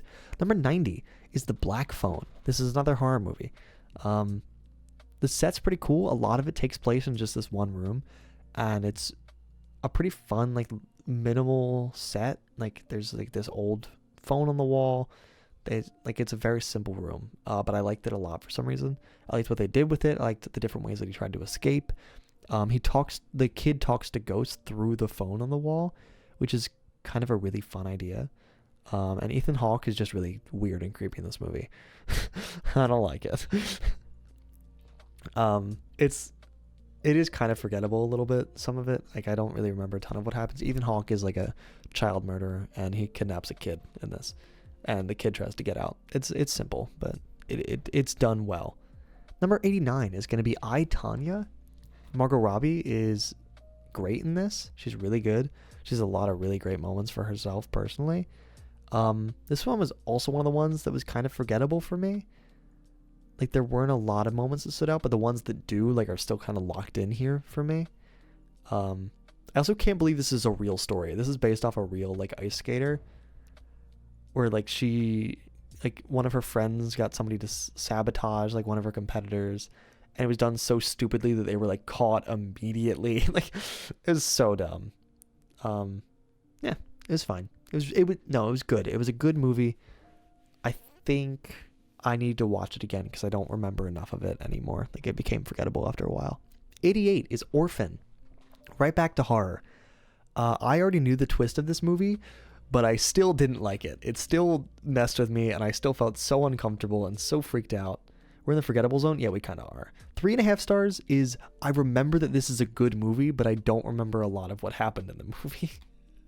That's why it's not like a 4 or 5 star, because it's good, but it's not like so good that I will think about it forever. The dad in this movie made me so angry, just because he's not rational human being in this at all, which is typical for horror movies. It's just a freaky movie. The ending freaks me out a lot. Just like there's a whole scene like where the reveal kind of happens of this movie with the orphan and the dad, and it's just, ugh, I don't like it. Number 87 is Anchorman 2, The Legend Continues. Will Ferrell is a news broadcaster in this, and this is a sequel to the first Anchorman, which we'll talk about in a moment. But this one is basically the first movie just doubled and tripled down on and like made to the biggest thing they could do. It's such a stupid movie. They went as big as they could, and when it works, it really works. Like, there's a scene near the end where it's like, we're gonna fight, like them and this other group of newscasters, and they're like, we're gonna fight, and they're like, wait for us. And another group comes in, and then another group comes in. And it's like the most random group of celebrities that has ever come together. Like, the one group that I really remember that like changed my life was, I was like, why is Kanye West in this movie? It's such a dumb movie, but it's so fun. Like, it is just a lot of fun to watch. I don't think it's as good as the first one, which is why number 6 is Anchorman, The Legend of Ron Burgundy. Steve Carell is perfect in this. I think that he's worse in the second one. I think that Steve Carell is the best part of this movie, and he's nowhere near as good in the second one, which is upsetting. Like, not him himself, the lines he does. Like, what he's given to work with is so much better in this first movie, I think. It just feels like a bunch of friends having fun. It is a really fun time. Like, I don't like a lot of Will Ferrell movies. I do like this one. They're so triumphant. They are. You're correct. There's a lot of great bits in this one that, like, I still think of. Like, there's a bit of, like, Paul Rudd showing Will Ferrell, like, all of his different colognes. It's so dumb. It's so funny. And just everything Steve Carell says in this movie is perfect to me. Number 86 is Shiva Baby. Really awkward movie. Really stressful movie. It's a fun watch. It's just really weird. It's a short movie. At some point, it starts to get like a little bit like, okay. Oh, I dropped something. It starts to get to the point where I'm like, okay, let's wrap this up. But it was really fun for a lot of it. It's basically this girl goes to, I don't know what kind of party it is. Maybe it is just a Shiva. I think it's the party's called a Shiva. And her ex-girlfriend is there, but so is her sugar daddy, and her family is there, and they don't know. And like all of this tension starts coming around because of all of this, because she lied to the sugar daddy about where she was going. And the sugar daddy's married, and she didn't know that, and he didn't know that they would be there. So she just becomes like a menace to him, and then other people start becoming a menace, like right back to her. It becomes like such a. It's so fun the way that they do like mess with it, but it does become really stressful and like really awkward at times. These are bagels and cream cheese, by the way. Kyle was asking. It is a really fun movie. It's on HBO Max. It's an hour and 20 minutes, I think. Go give it a look. Really. We will talk about Rachel Sennett and the director Emma Chamberlain. I don't remember her last name. I'm sorry. I think her name's Emma, though. We'll talk about them later on. Number 84 is going to be Scream 5. Scream 5 is pretty good. It's not as good as the first one. It's not as good as the sixth one, but it's good. It has some really fun set pieces. It uses the original characters from the original Screams really well. Like, it ties back into the first Scream in such fun ways. I specifically remember the scene in the hospital for this one was really good. Like, I really liked that whole sequence that's in a hospital. I'm not going to tell you what happens in it, of course. And then the killer reveal for this one I like a lot. I do like the killer reveal in this one. But I don't think it's as good as number 6, which is why we're at 83 with Scream 6. This one they moved to New York, and I think it's so good. I love that they moved to New York in this movie. The New York setting is so perfect for Scream. I love it. I think it made the movie for me. I really do.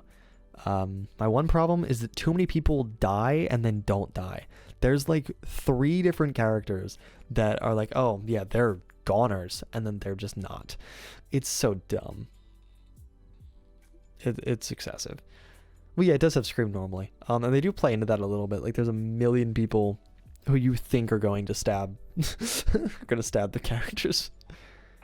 Is it the same character as the killer? No, every Scream movie has a different killer or killers, which is part of the fun of guessing. It's really nice. The twist in this one was a little bit stupider than 5, but it still worked for me. I did like it. Number 82 is going to be A Man Called Otto. This is a movie on Netflix now. I think this came out this year, actually. Yeah, I think it came out earlier this year, like January this year, or 2023. This movie was good. The opening's insane. I am going to tell you about the first 5 minutes. If this sounds interesting to you, then watch the rest of the movie. It's very heartfelt, very pleasant. It made me happy. But the first 5 minutes, this movie's basically Tom Hanks being a grumpy old man and like slowly letting people into his life again. It's nice. The first 5 minutes are him arguing with like store employees about him buying 5 feet of rope and wanting to get charged the right amount for the rope. Because they're charging him for 2 yards, but he only bought 5 feet. And it becomes this big hassle of like, I only bought 5 feet. And this goes on for a while. And then the next scene is him preparing to hang himself with that rope. It's crazy. It's a crazy cut. It's a great movie. It's funny. It has a bite to it, as you can tell. It has like a little bit of it just has a like insane kind of tone to it. It is really, it's good. I like it a lot. And it's pleasant, and it just makes me happy, you know? It's one of those. 81 is gonna be The Wizard of Oz. This is a classic. I don't really say that about a lot of movies. I don't like a lot of classic movies. This one is a classic, and I like it. It's also really weird. Yeah, I did watch this. Sorry. It's a weird movie. Like, it's not a movie that I love. It's really good, but it's such a weird movie. Like, I forgot how weird this is. I'm sure this is so weird for like the 30s. I have seen like bits and pieces of it before, but I don't remember ever seeing it start to finish. Like, I've watched it in musical form. I don't know.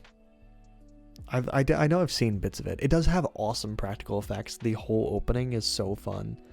The transition to color is so fun. It's good.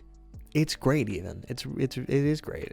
It's definitely great. It's just not like, it's not insane for me.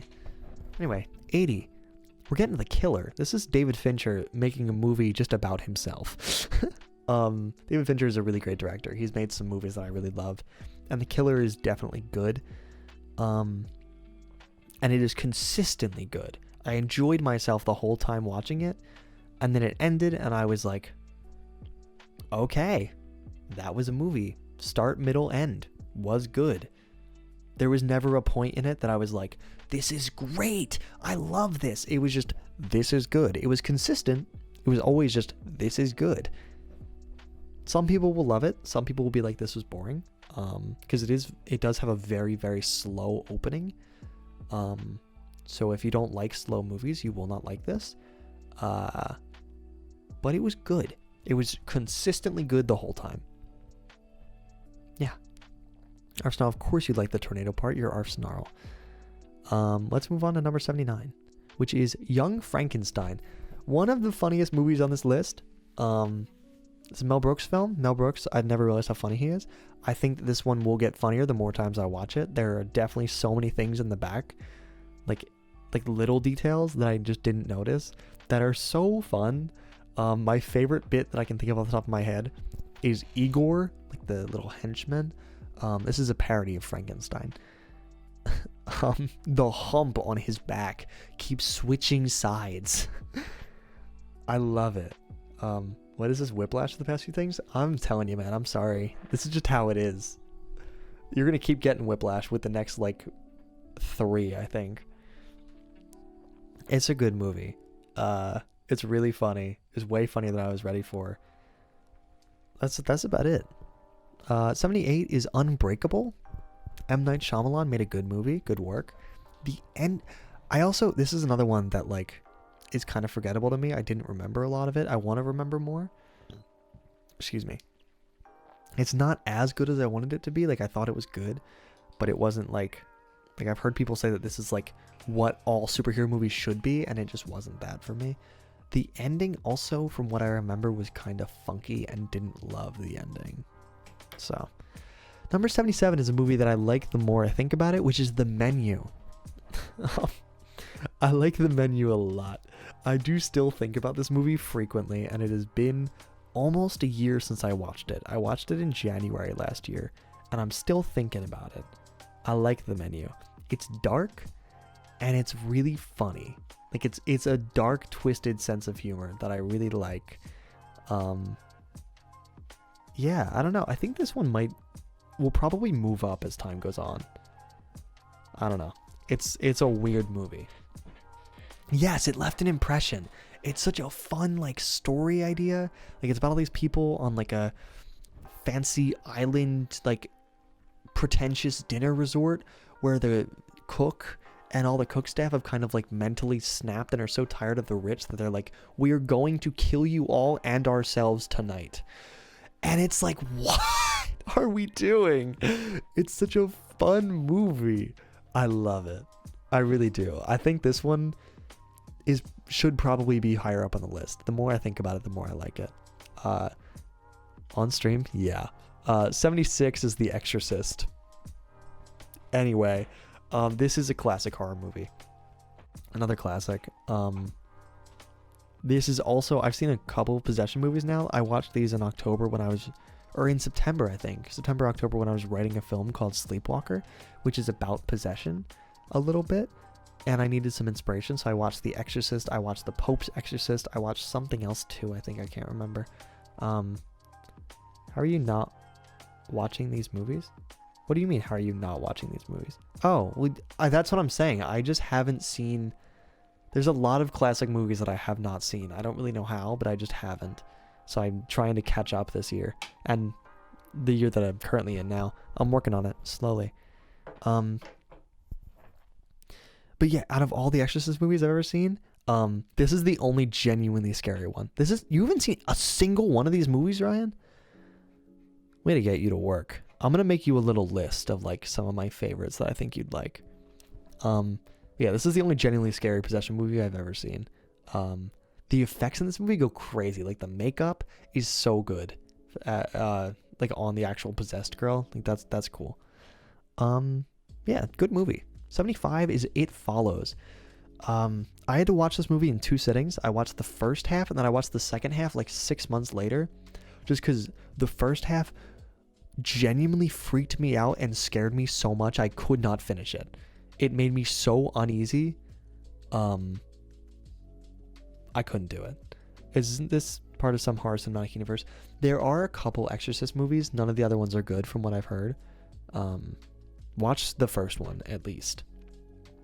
It Follows is a really good movie. It's a horror movie, but it's also like, it has such a good plot to it. It's like, it's basically an STD, is basically what the movie is.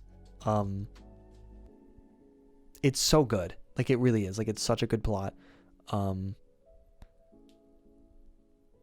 Wait, this movie won then? What do you mean? This movie is good. Like, I like this movie. Yeah, it scared me too much to continue watching. The second half I found was less scary. That might have just been because I changed as a viewer over 6 months. I might need to watch the first half again, because I do distinctly remember being so unsettled by it that I was like I could not keep watching it. There were so many scenes of it that I was like I cannot do this right now. And there's no jump scares really. Like it's just build up. It's so like I do like It Follows a lot. This is another one that I think will go higher the more I think about it. Number 74 is yet another horror movie. We have horror movies galore for the rest of 3.5. This is Creep. Creep is cool. I like Creep. Mark Duplass, I don't know how to say it. He's great. This is the movie that inspired Stranger, in case you were curious. Dude, this is a reference. Look at you go, Ryan Green Blue. You pay attention to the things I say. Yeah. It really does feel like it was made by 2 people, and I so wish it was. I know it wasn't. Like, there's a whole crew of people behind it. But it's such a good movie. It really is. Like, it's made up of a bunch of these fun long takes that it just feels like 2 guys are just kind of going for it. And it's so weird. And like, there's some moments that are like really genuinely creepy and scary, and you don't know what's going to happen. And it's just well put together. Like, you kind of know what's going to happen in it, but watching it actually unfold is really great. It really is. Next up is The Witch. The Vavitch, if you will. What a weird movie. I think this is another contender for my favorite shots. I don't remember which other one I said was like one of my favorite shot movies. The Witch is a weird one. This one I think is like visually one of my favorites. It has this really weird, like desaturated, like very blue, green, and white color palette, like very faded colors. I really couldn't tell you why it's titled like this, to tell you the truth. But it's like got this really funky style to it. It's like a shrink to aspect ratio. It's like almost 4:3. I don't even know how to describe it. Like, and I did some research on the visuals for this movie. It was shot on such a tight budget. Like, it's a shock that it looks as good as it does. And it's really fun. Like, Anya Taylor-Joy's in it. This is one of my favorite movies of hers. The ending is a little weird. Like, the very, very, very end, like the last 2 minutes of this movie, I think go maybe a little too far. I haven't decided. I think I would like it a little better if the last 2 minutes weren't in the movie. Like, there's a point where Anya Taylor-Joy has kind of like figured things out, kind of, and she's like asking, and she finally gets an answer she's looking for, kind of. And I think right at that point it could have stopped, and I would have been like, great. Like, it kind of goes in this really insane cult thing at the very end, in the last 2 minutes, and it's like, we didn't really need this. You could have ended 5 minutes ago, and it would have been great.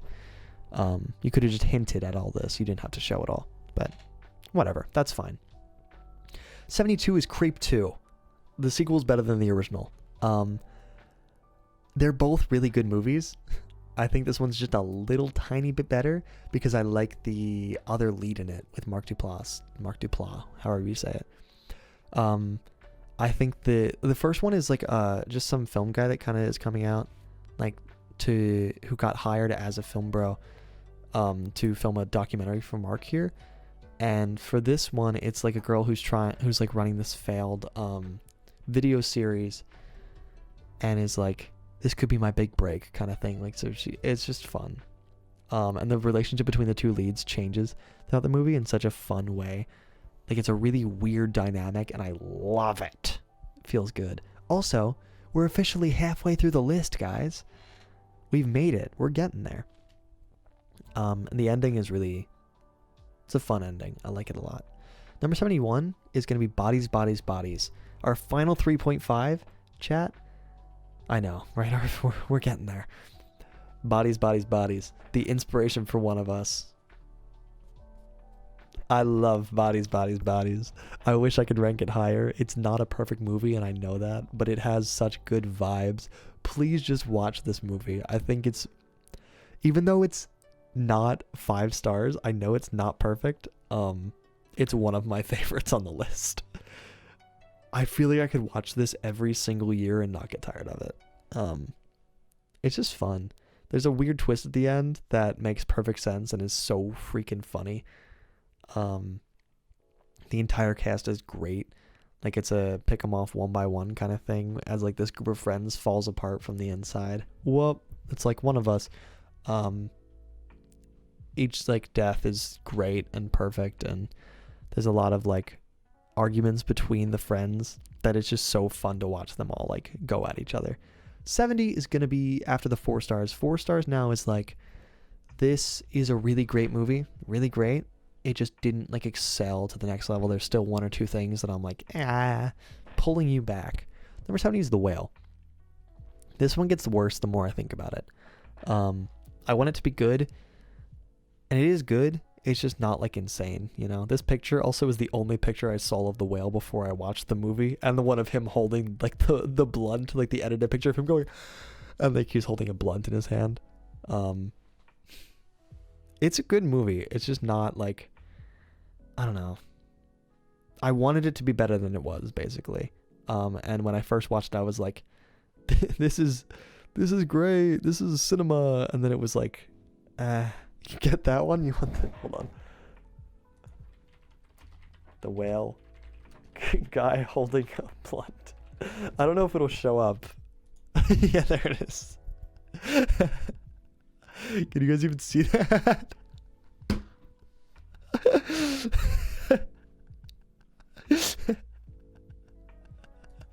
Those are the only 2 pictures I'd seen of this whole movie before I watched it. It is really heartfelt and well done. It just, like, I wanted it to be great, and it just wasn't. Like, it was really good, but it wasn't great.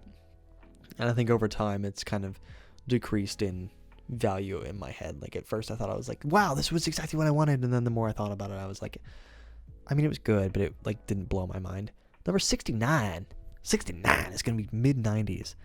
This is a movie that I loved when I first watched it. Like I really did. It had vibes.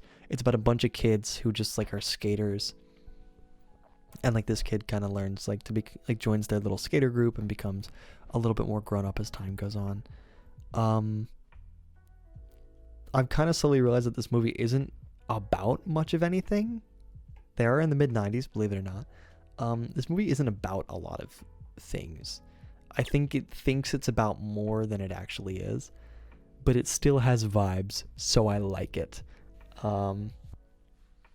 It is still about stuff, but it's not like super deep. It feels like Maestro in some ways, where it thinks it's more deep than it is. But I still like this one better because it does have cool vibes. I like it. And the group of kids are all great. Like, they're like all, like, I think he's the youngest. I'm guessing he's like 11. But they're all like probably 10 to 15, 16. And they're all really good. And their chemistry in this movie is great. Like, the best part of the movie is just watching them all talk to each other and skate around and have fun. 68 is Visions of Light. This is a random one that I watched for my lighting class. It is a comprehensive history of almost a century of lighting, and it does it in like an hour and a half. And it like gets so much good, like important information, has a lot of good detail, just fun stuff. Like I think my favorite fact from this movie was that back in like the 30s, what they used to do is they would light the female lead like one stop of light higher than any other character in the movie so that she appeared prettier. Like back in the black and white phase, because you wouldn't really get away with that in full color. But in black and white, her face is a little bit brighter than everybody else's so that she appeared prettier. Like so that she doesn't have any like ugly shadows on her face or anything. As so fun. It's just a lot of like information and it's good. And I learned. 67 is Wreck-It Ralph. A movie that I have seen before, but that I never really like watched, you know, like I never really gave much thought to. This is one of Disney's best recently, like in the past 10 years, 10, 15 years. I expected it to be better than it was because I do remember it being really good, but it was not as good as I remembered it being. But I still liked it. It's still very solid. It's a great story. I like Ralph and Vanellope. I like them talking. I like the twist at the end. I like the world that they're in, like all these different video games and stuff. Yeah, I don't know. It's good. It's just not like I said, it's not crazy. Number 66 is National Lampoon's Christmas Vacation. This is the best Christmas movie. I hate to say it. This is the best one. If you like another one more than this, you're probably wrong. Unless It's a Wonderful Life, I'm okay with that too. That's also okay. But National Lampoon's Christmas Vacation is the best Christmas movie. At least the best Christmas comedy. This is it. It's hilarious. I've watched it every year for the past like 3 years in a row, and I still find it hilarious. Typically after one watch, I'm done with movies. This one is so funny every single time. Best Christmas movie is 66. Yep. I don't like Christmas movies very much. This is the best one. It's not incredible. It's still a silly Christmas movie, but I like it. Better out. What did you miss? Just like 80 movies. What was 69? 69 was mid-90s. Joey didn't watch Wizard of Oz. I did watch Wizard of Oz, kind of, like, in bits. I just never saw the whole thing start to finish and, like, with a critical eye. I probably saw it when I was, like, 10, okay? Let me live my life. Ryan, that picture is insane. Ryan uploaded a picture to our Discord of me laughing at the whale guy with the blunt. Yes. Anyway. Yeah, number 65, let's hop in, is Missing. This is a movie that takes place entirely on a laptop screen. And like you watch this girl try to find her mom after she goes missing, and the whole thing takes place like on the laptop screen. It's shocking how well it is presented and that it doesn't get boring, because it could easily get boring and you could run out of ideas. You should have put an empty power-up slide. What do you mean? Why? What? Point? Why an empty PowerPoint slide? For what? Oh, haha, because it's missing. I get it. I'm smart. No. Missing is good. I'm shocked how like that it does stay interesting because it could have gotten so boring. But they keep finding different things to do with it. And it's a neat movie. It's not like, I keep saying this, but it's like, it's not crazy. But it's really good and it's presented in a really unique way. Yeah, I didn't realize, I'm just reading it now, that all of the language, I got the French poster just for Ryan Blue, because I love him, because I wanted him to see it. Number 64 is A Quiet Place. A Quiet Place is a really simple and effective horror movie. I don't think that it's perfect. I do have some weird gripes with it. I also just don't think it's like the scariest thing, shockingly. But I do think it was really nice and tense. I thought it was really simple.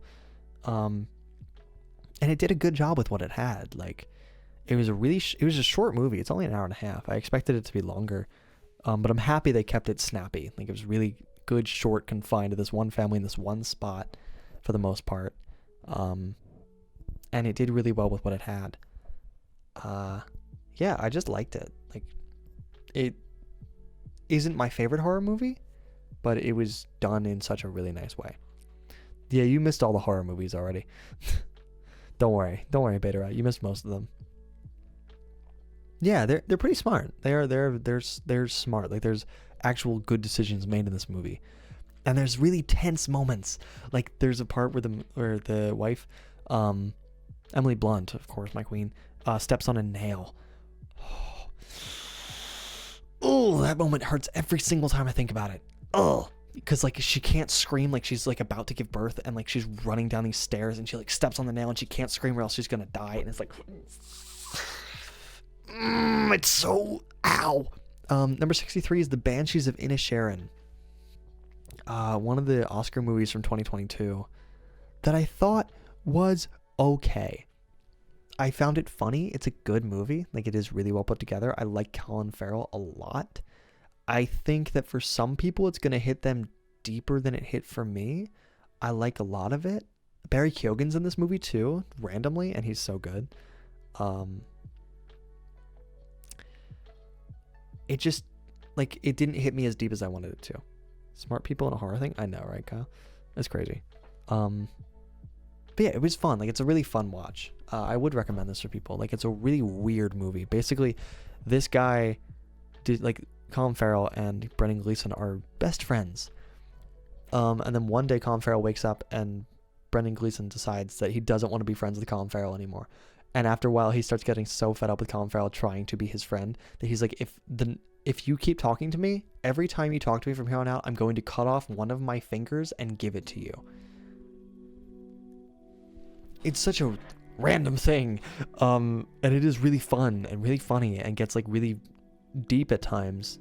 It just didn't like go all the way for me.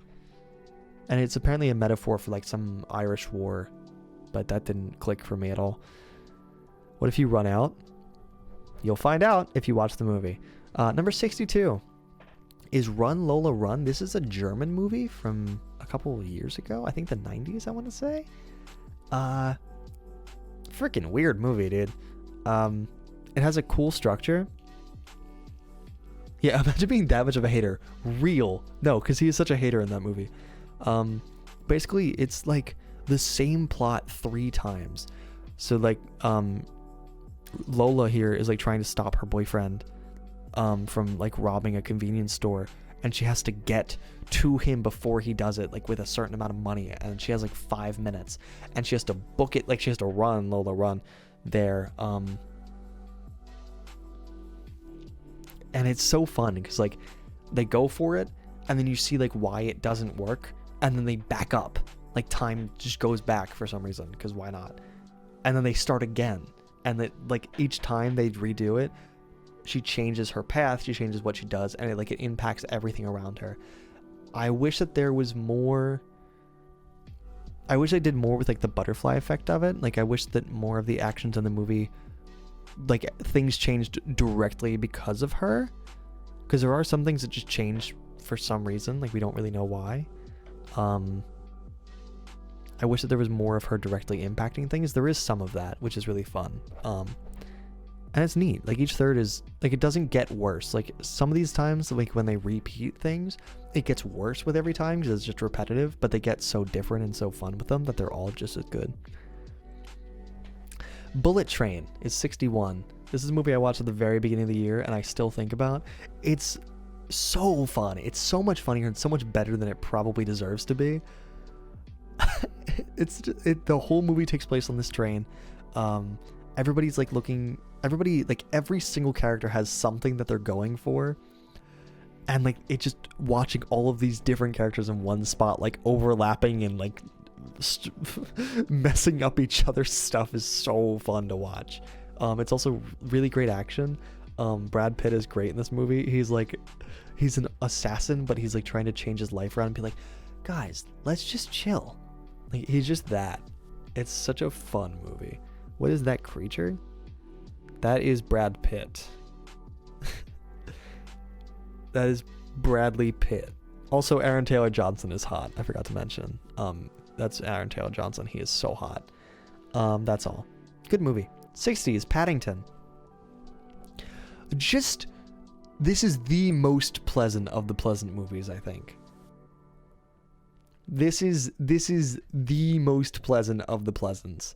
Also, Nicole Kidman is a national treasure. She's the one who does the AMC theaters like monologue before the AMC theaters movies start now. We come to this place for magic. We come to AMC theaters to love, to cry, to care, because we need that. All of us. That indescribable feeling we get when the lights begin to dim. And we go somewhere we've never been before. Together. Dazzling images on a huge silver screen. Sound that I can feel. Somehow, heartbreak feels good in a place like this. Our heroes feel like the best part of us. And stories feel perfect and powerful. Because here, they are. AMC Theaters. We make movies better.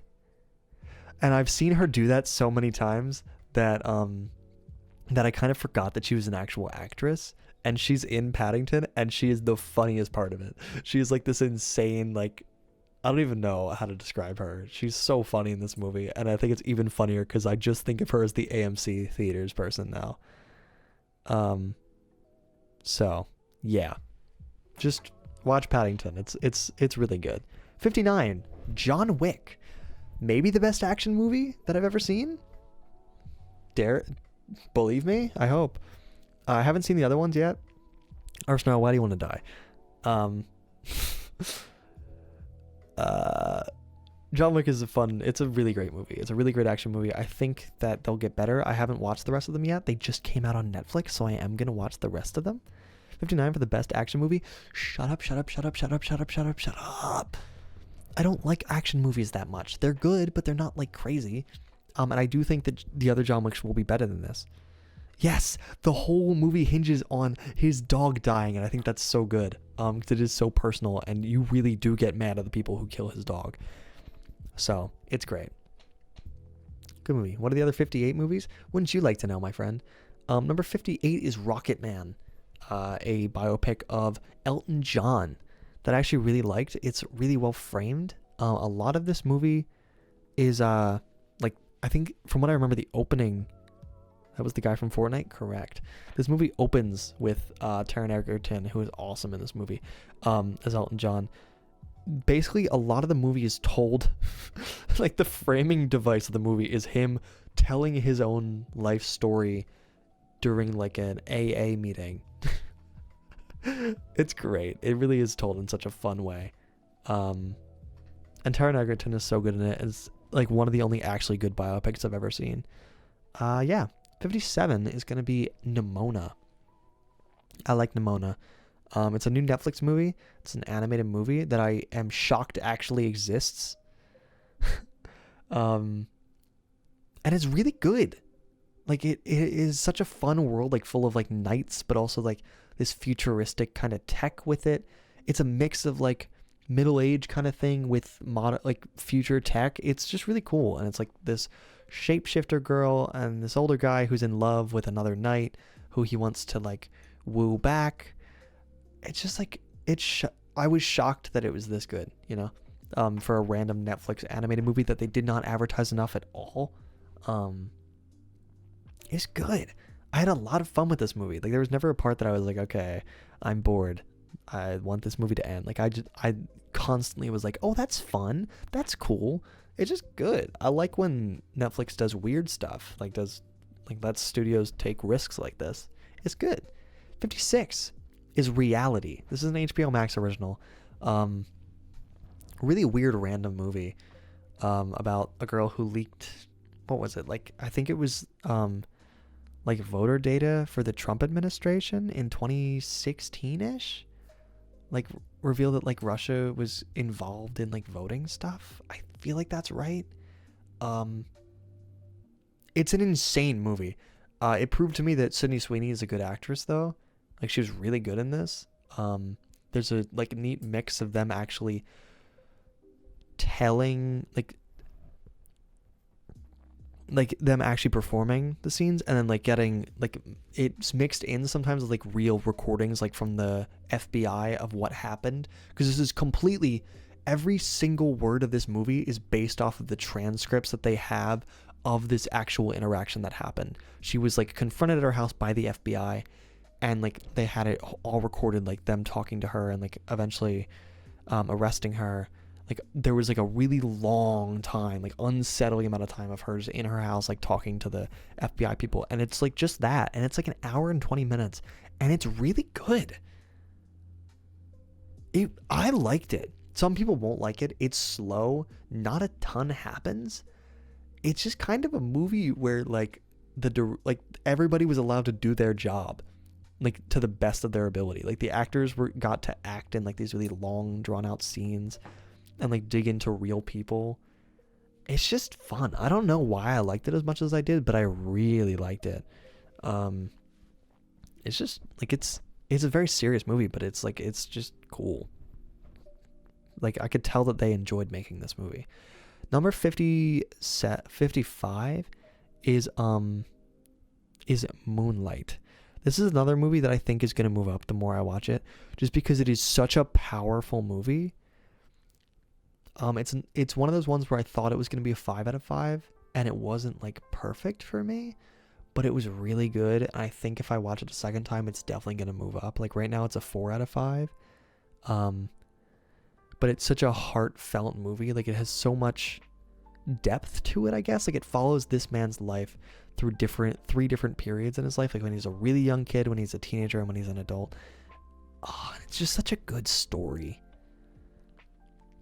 And it like made me want to cry. There's not even really anything like that's trying to get you to cry. It's just so like emotionally powerful. It's just good. It's just good. And I know like it's one of those movies that I just know will get better the more times I watch it. I just need to physically bring myself to watch it. It deserved Best Picture in 2016, and it did get Best Picture. I guess 2017 Oscars, but it was like for the year 2016. Yeah, it deserved it over La La Land. I do have La La Land on this list, and it is higher significantly, but I like Moonlight better, I think. Like as a movie, it deserved an Oscar more than La La Land. I enjoy La La Land more. I guess I didn't talk about this. I do rank things based off of my enjoyment. Like that's how I rate things. I don't be like there's some movies on this that film bros would get really mad at me for. Like I rated Reservoir Dogs a 3 out of 5. That's like, what are you doing? That's high class cinema. Like I was bored. I didn't enjoy it, so I gave it a low ranking. That's just how it works for me around here. Hope that's fine. Moonlight is definitely it's probably a more like thought-provoking film. Like it's more of like high class movie making, I guess. But I enjoyed La La Land more. We'll talk about that later. Number 54 is Fantastic Mr. Fox. Yes. One of Wes's best movies. I like it. I really do. I didn't like it. This is another one that I thought I would like more that I didn't. But it has such great moments in it that feels so good. Fox, like the Smash character, I hope they find your body by the Interpass. It's got a great visual style. As always, Wes Anderson is great, but this one has such a fun color palette to it. Like, it's very orange and yellow in a lot of it, as you can see by the poster. And there's just some moments that stick out so hard in this movie that I'm like, this is good. I like this. And I wish it was more of those moments, but it's still good as it is. 53 is The Father. I still love Olivia Colman, and she's in this movie. This is an insane performance from Anthony Hopkins. Not his best, but one of his best. It's basically about a man with Alzheimer's and dementia. And, like, you see the world through his eyes. And it's so, like, it's intentionally confusing. Like characters completely change. Like Olivia Colman, her character is played by like two different people, and they keep like contradicting each other. Like, no, I'm this person. Like, no, I'm this person. We just met. Like, he keeps confusing like his daughter and a doctor, and like there's like a partner of his daughter who keeps like existing and then not existing, and like spaces in his house and things that he sees keeps changing, and it's like, and it's not in like a horror way. It's like, oh my god, this is devastating, because you know exactly what's going on. It is so like, and then the ending genuinely like rips your heart out. It is so like, Anthony Hopkins is just so good in it. Yeah, Dementia is really scary. I think it plays it is scary, but it plays less as horror for me and more as just like the utter like devastation or like pit in your stomach kind of feeling. It's just like, oh, it's literally just that feeling. It's just, oh, like the pain of it. Number 52 is gonna be Coraline. I get why people love it. I really do. I get why this is some people's favorite movies. This is a really great movie. It's so well made. Another one that the more I'm gonna watch it, the better it's gonna get. I can tell you right now, because there's so much detail put into every single frame of this, and I love it. It didn't 100% do it for me. Like, I thought it was really good. I didn't think it was life-changing. I'm hoping that the more I watch it, the more I like it. But I did. I thought it was really good. Like, as a film, it's so good. It really is. It's so, yeah. Number 51 is going to be Good Time. Nice work, guys. I can hardly breathe. This is made by the Safdie brothers, who also made a film called Uncut Gems a few years ago in 2017, I think. This one was made in 2015, I want to say. Maybe Uncut Gems might have been 2019. That feels more right, but whatever. Good Time stars Robert Pattinson and Benny Safdie, and it's basically just watching Robert Pattinson be the worst person in the world for like an hour and a half. And oh my god, this is the most stressful movie I've watched. Like, the Safdie brothers have such a way of making the most stressful movies. It just feels like a panic attack for an hour and a half, genuinely. Sometimes in a good way. Like, it is intentional. It's so intentional. But it's like, I will never watch this movie again, I don't think, unless I like really want to for something. But I don't intend on doing it just because I can't handle it. It's so like, okay. Like, and it really is, like, it does not let up for an hour and a half. It is just, okay, let's keep going. I hope they're not making a Coraline 2. They don't need to. First one's perfect by itself. 50. Top 50 now. We're at Puss in Boots 2. Great movie. Genuinely a great depiction of anxiety and fear of death, which was so weird for Puss in Boots 2. I like it a lot. It is such a good movie. It's so fun. A lot of great humor in this. All the characters are good. I like death a lot. John Mulaney's in this for some reason. Florence Pugh, the things I do for Florence Pugh. How did you watch this, Ryan Greenblue, at the furry convention? I don't know. It's a good movie. It's, in terms of animation, one of the best animated movies. Like, just technically, I love the animation style of this movie. It's like this weird watercolor paint style. I like it a lot. It's cool. It starts with a D.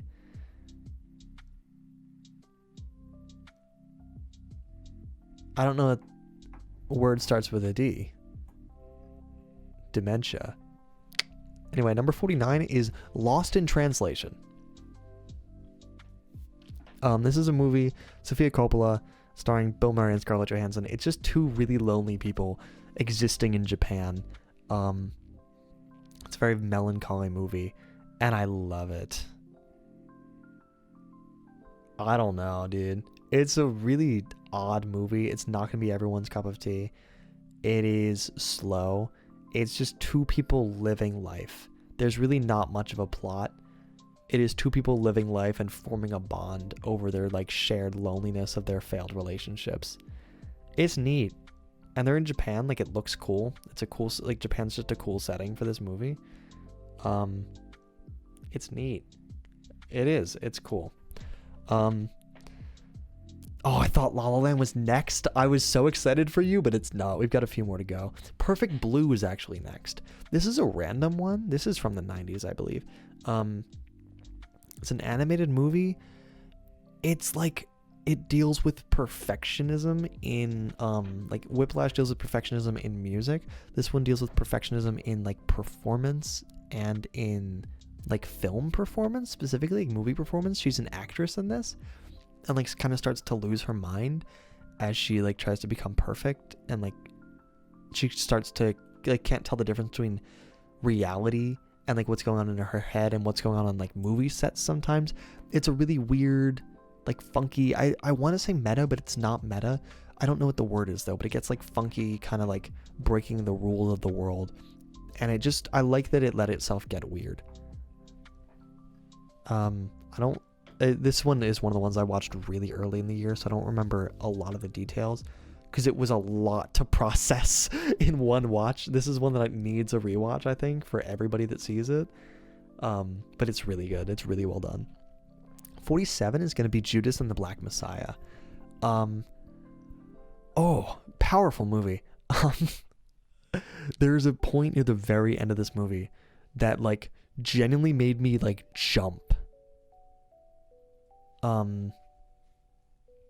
Like not jump in like a scared way, of just like a gasp, like an oh my god, like this is like it's just so well done. It's so well done. Daniel Kaluuya and Lakeith Stanfield as the two leads of this movie are so good.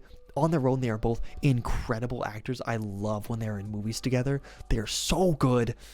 I love them both so much. Lakeith Stanfield and Daniel Kaluuya, I love you both so much. You're both so good at what you do. It's just really good. It's operating on like it's firing on all cylinders is the phrase, I think. I don't know, like it's just a really good story. It has such a powerful ending. It really like it shook me a lot. So yeah, good work. 46 is Bones and All. First of all, I need to give points to the poster. I think this is my favorite poster of anything on this list. This is my favorite movie poster. I think that if I were to hang a movie poster on my wall at this point, I would hang this one. I like this poster a lot. Gorgeous movie. Visually gorgeous. Story is really fun. Like it's a really weird concept and it's done so well. It's basically about like, it's mostly regular Earth, but some people are cannibals. Like an absurd number of people are cannibals. And people who are cannibals know other people are cannibals. Like they can tell. And so it follows two cannibals who fall in love. And I want to watch it again, like literally right now. When I was writing this last night, I wanted to watch it right now. I still want to watch it right now. It's a good movie. I just liked it a lot. Why is this poster your favorite? I just think the design of it is so nice. Like a lot of movie posters just are trying to do too much. Like we'll talk about that with the next one. This one, it's a love story about cannibals. So I like, well, for one, she's looking in his eyes, and from what I can see here, it looks like he's looking at her mouth. I can't totally tell, but just the overall shape of it being a heart with them like holding each other in like this really simple like hint of green but pretty vague color back, like with them kind of being lit by red, because a lot of the movie does have a lot of red going on with, I mean, both his hair and then there's a lot of blood, obviously, because it's a movie about people eating people. just like this subtle heart shape in like this like very simple white background is just, I don't know. It really does something for me. It just feels good. Yeah. I like it. I like this movie. I like this movie a lot. I do. 45 is the new Hunger Games movie. This poster's doing too much. That's the one that I was talking about with the posters. I don't like the poster very much, but it's a really good movie. I wish it was longer, if anything. Like, I think that they tried to cram so much into this movie. The book is so good. I'm reading it right now. I'm about, like, I think 150 pages in. It's a really good movie. I like this movie. Hunger Games: The Ballad of Songbirds and Snakes. It came out like 2 months ago, and I really had a great time with it. This is one of the only movies on the list, really, that I wish was longer, or I wish was like a series or something, because I think it's so fun, like such a fun idea. So much happens in this movie. Like, it's 3 different parts, and each part is like a whole different story. Like, they have the actual Hunger Games, but they also have like a whole after part to it, and a whole before. Like, it's so much. I love it. You're mad that this is about Puss in Boots? I get that. That's reasonable. I liked this a lot more. Like, I liked Puss in Boots a lot. These are still very close. Like, they're, what, 5 spots apart? Yeah. Something about this one really did it for me. Like, I liked this one, but I think this is my favorite Hunger Games movie. I like it a lot. Puss in Boots, is another one I might need to watch again, because I did like it, but it wasn't like, oh my god, incredible, perfect, 5 out of 5, insane. But like, it was really good. This one just had so much in it that I really liked. I don't know. Edge of 17 is going to be number 44. This is a really random one. I just like this one. Like, this one is a very comfortable movie. This is, it's just like a coming of age movie, but it's done so well. A lot of it takes place in one day. It has like a really fun humor to it that is like weird and like kind of depressing. That's just so fun. Like, it's about a teenager who really just hates everything and is so miserable, and like the main characters in it are her and her teacher and her family, but like her and her teacher have this such a fun like banter with each other, where she is like just being this dramatic miserable teenager, and Woody Harrelson is the teacher, who I love in this. And he's just like not giving her an inch to live with. He's just like, yeah, that's great, I don't care. Like like, he does obviously care about her, and you see by the end of the movie, like, he genuinely does care about her, and wants her to like keep up the good work, like keep going, keep living, and all that. But there's a lot of like I get that you're a teenager. Literally everybody's going through this. Like, your world is not ending. I promise. You're just 17. It's great. It's a really good movie. It has a fun humor and bite to it that I just really like. 43 is gonna be Pulp Fiction, another Quentin Tarantino movie. I watched 3 of his movies this year. I think I get why this is like super classic movie. Everybody loves Quentin Tarantino, and this is his magnum opus for a lot of people. And I get why. I think it was a little too much for me. Like, there are some moments that are perfect and iconic, and I love John Travolta and Uma Thurman dancing, like doing the little, like, you'll know it if you see like the clips of them dancing is really fun. There's a scene in a car with Samuel L. Jackson and John Travolta where something completely unexpected happens that I'm not going to spoil. That is such an iconic moment, probably the best part of the entire movie. There's also some parts I didn't like Bruce Willis's part was boring and completely disconnected from the rest of the movie for the most part, for no reason. It's not really about anything. It's a bunch of different stories that sort of come together at the end. That's my one problem with this movie, is the ending is really fun because you like get to see things come together in a way you didn't expect. Okay. But not everything connects. Like, the whole Bruce Willis story does not connect at the end. Like, I wanted it to. Like, I wanted them all. how many of you care if I spoil Pulp Fiction? Like, spoil. It's really hard to spoil a movie like this. Turn off audio for a minute. No, 30 seconds. Turn off audio until you see me flip to the next slide. Okay? Start now. Turn it off. Turn off the audio right now. Turn off the audio right now. Everybody turn it off. Okay? Go. Thank you. So, basically, this film starts in a diner with these two people who are talking, and they decide, like, all right, we're going to rob this diner to get some money. And they pull out their guns, and they're like, all right, everybody put their hands up. And then cuts away. Movie starts. The rest of the movie happens. You don't hear about them again. There's a bunch of other, like, small stories, so you just kind of forget about them. Very end of the movie, Samuel L. Jackson is sitting in the diner just having breakfast. And then slowly you realize, oh my God, it's the same diner. And then that whole bit with the put your hands up, like the robbers are there, and Samuel L. Jackson has this very important thing with him that he cannot lose. And it's this great scene with it's this awesome scene with like these two completely different storylines finally cross over, and it's great. But I wanted more. Like, I wanted everything to come together there. Like, I was expecting Bruce Willis to also be at the diner and somehow have impact. I wanted Uma Thurman to also be at the diner and have some impact. There's so many stories going on.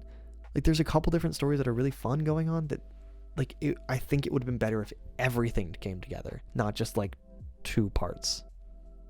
I don't know. That's just me, though. Let's bring Arsnarl back in. With number 42. Arsnarl, hello. Number 42 is The Iron Claw. This is a movie that literally came out like last week. And I really like this movie. This is a really good one. I had a pit in my stomach for this entire movie. There are a lot of moments that I was just like I felt like I wanted to throw up. I wasn't going to, but it was a similar sensation to like, I feel sick right now. Because it is a tragedy. The first hour of the movie is really fun, watching this family like kind of bond and become big wrestlers together, and then the second half is just, oh my God, it just gets so depressing and dark. And it's so fun. It's not fun. It like I went with my cousin and my uncle to see it. I need to sleep soon. I'm sorry. I'll go. And literally the only thing that I said after we walked out was, ouch. That was the only thing I had for it. It's really great. Go watch this movie. I wish it had been a little deeper with the storytelling. Like, it just kind of goes like, here's what happened, and then this, and then this, and then this, and then this, and then this.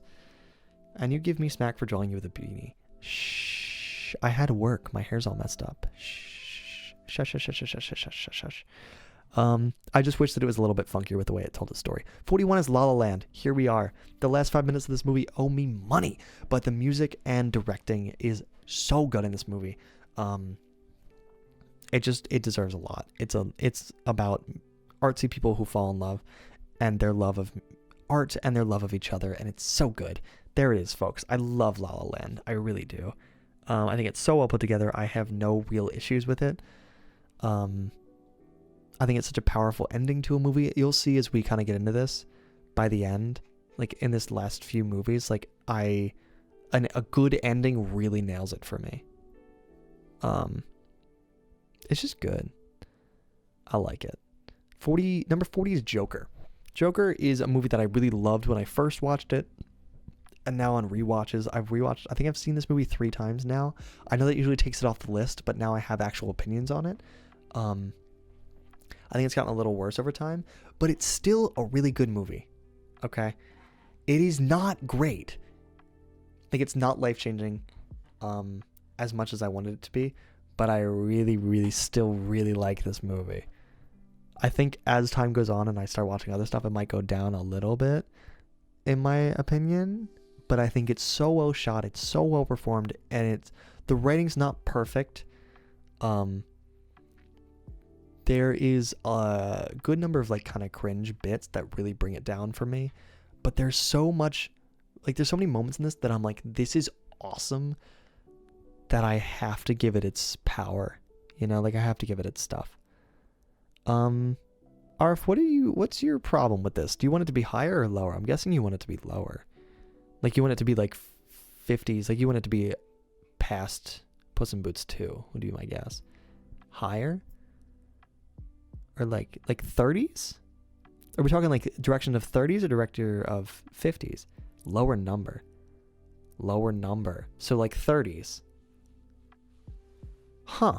That's shocking to me.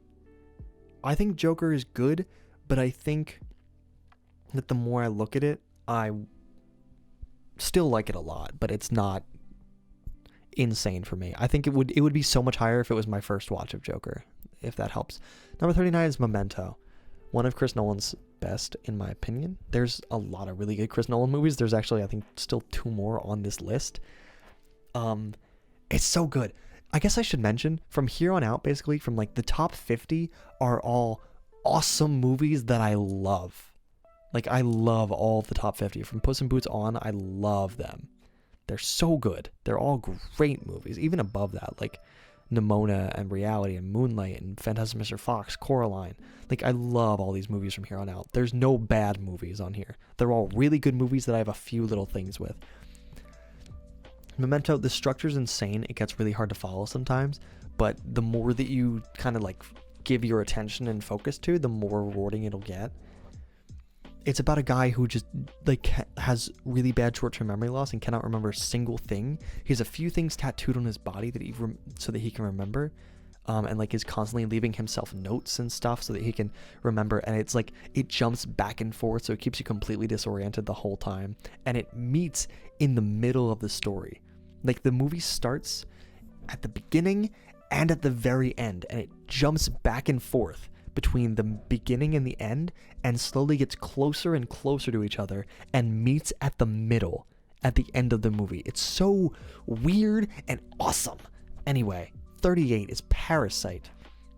This movie is considered by some people the best movie of all time. I don't get that fully. This is another one I think I need to rewatch a couple times until it clicks for me, because I think it's great writing, probably one of the best written movies on this list.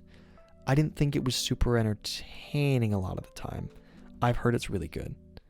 Yeah, that's an insane movie for English class, Ryan. It's a really great, it's probably my favorite foreign film of all time. Like, I haven't watched a lot of foreign films yet. Like, there's this, Run Lola Run, Perfect Blue. I think there's one other, but I don't remember. But this was easily one of my favorite foreign films that I've ever seen. The writing's like great, like probably the best written film on the list, really. But as a whole, I think other films are better. 37 is going to be Frances Ha. This is the definition of a comfort movie for me. I don't know. It's just people in their 20s living life. And it feels so good. You know, like, it's not hilarious. It is funny. It's really genuine. It just feels good. It really does. Like, it gives me hope for my 20s. I wrote that in the bullets. This is Ha. You'll see why it's Frances Ha if you watch the movie. I think it's on Netflix still. Please watch it. Like, it's such a weird movie. Like, I'm shocked that it exists. It stars Greta Gerwig, my queen. It's just really comfortable. Like, really, it is just people living. And it's like, I want this. Like, it really made me feel like excited about my 20s, and I'm not kidding. Like, it's just like mid-20s people living life, and I was like, it's kind of cool. Anyway, 36 is Shutter Island. Great Martin Scorsese movie. The ending is great of this movie. And basically the whole movie is like a slow breakdown of Leonardo DiCaprio's character, just watching him like slowly break, and it is a really fun watch. I definitely don't think it's Scorsese's best. I think he has better movies.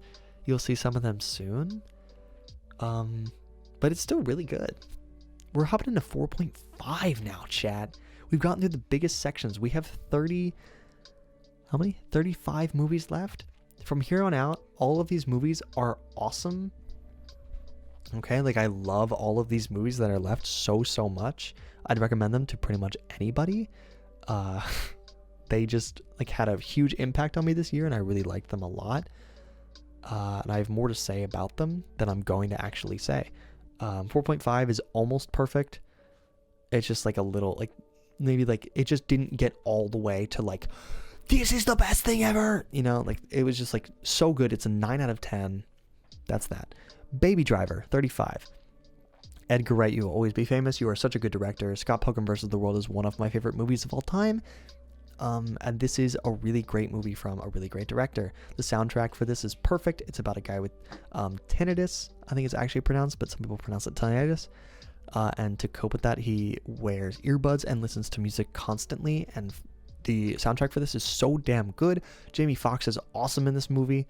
And it just has such a flair visually, audibly. Like it's, man knows how to make a good movie, okay? Like the plot's great, and it is fully excelled by great direction. I love a great director, and he is so good in this.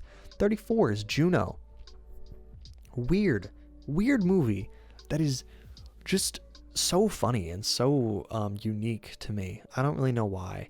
I wasn't expecting it to be as like heartfelt as it was. And it has some of the most insane dialogue I've ever seen. I just like it. Like it's another pleasant one. And it's really funny. Elliot Page and Michael Cera knock it out of the park. They're both really funny in this. Elliot Page basically gets pregnant from Michael Cera and decides to keep the kid.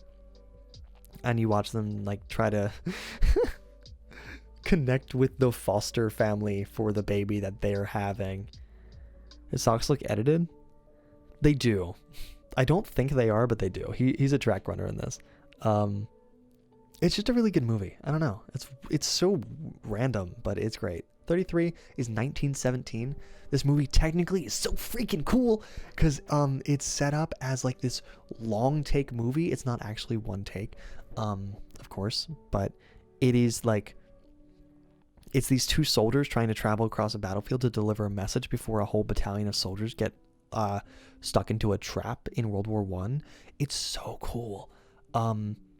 I'm shocked that I was never bored in this movie because I feel like movies like this are so easy to get bored in. Same thing with like Missing from earlier, where you're kind of locked into this format because it's one take. Things have to be happening all the time, or like you need to keep progressing. Like you can't cut to the next scene. You have to have like continuous action, continuous progression, and it does that, and it moves from place to place in such cool ways. It's so I love this movie. I really do.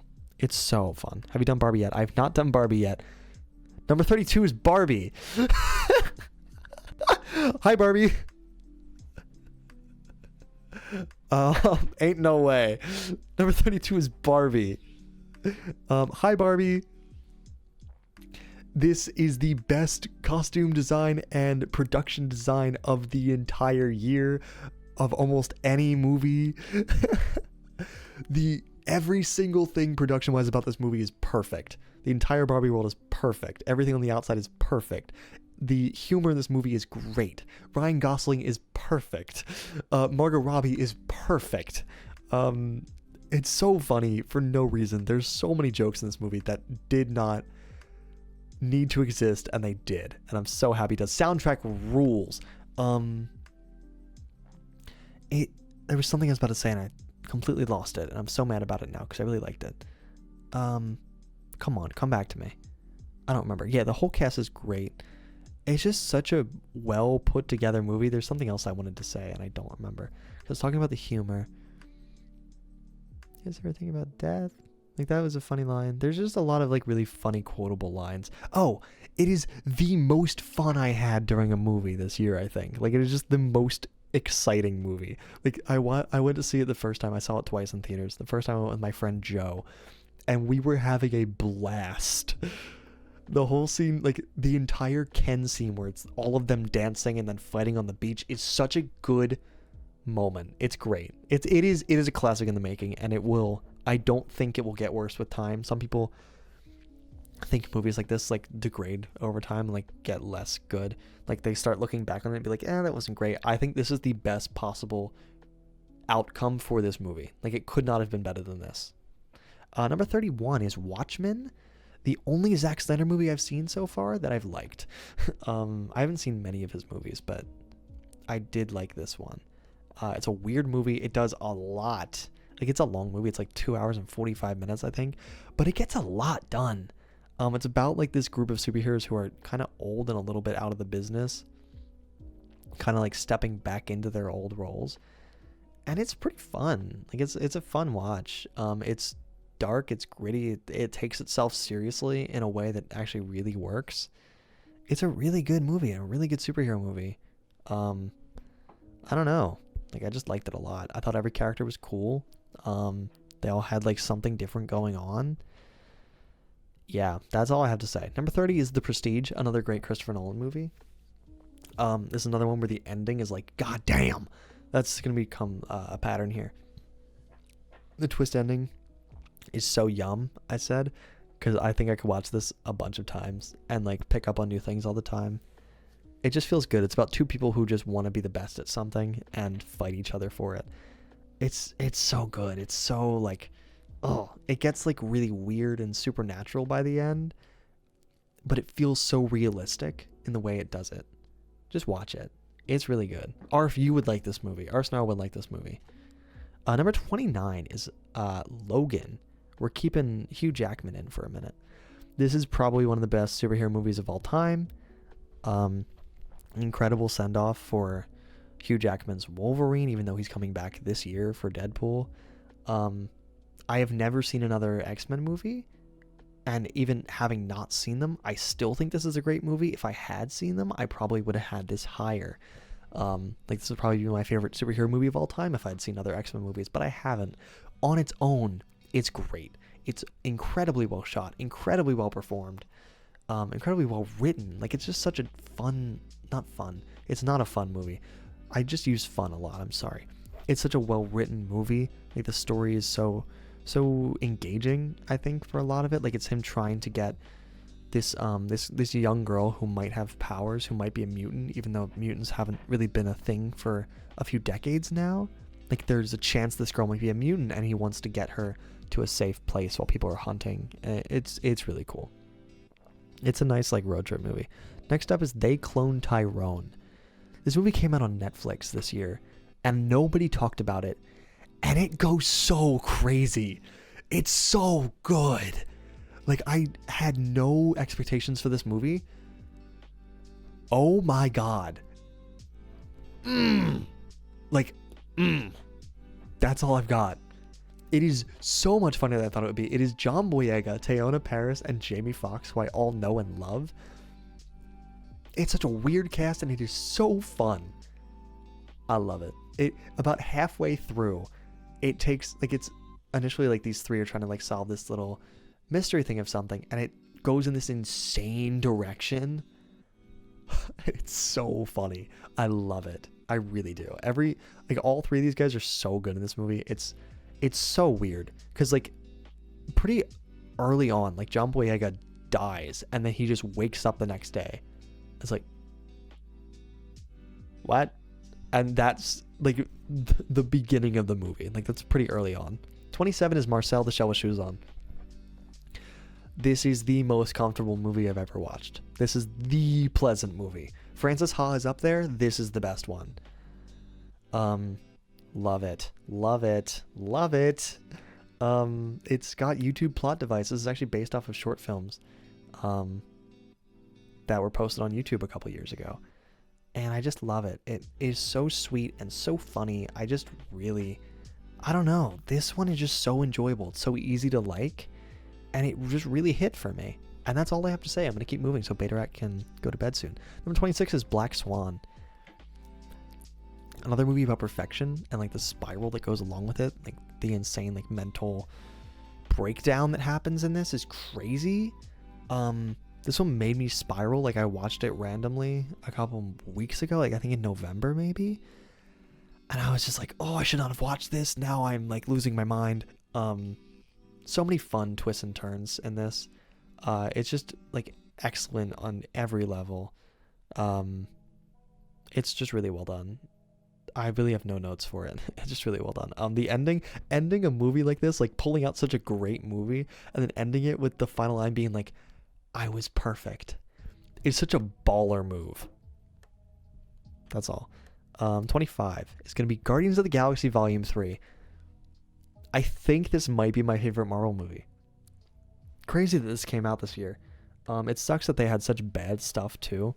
like Ant-Man and Secret Invasion came out this year, this might be my favorite Marvel movie of all time. The other one that is up there for top 3 is Guardians 1. Believe it or not. This is crazy. Have you seen this movie? It's so good. I watched this twice in theaters. Incorporated, you get it. God, Kyle, you get it. This one just makes this one. I cried like a baby. It hurts so bad. It hurts so good.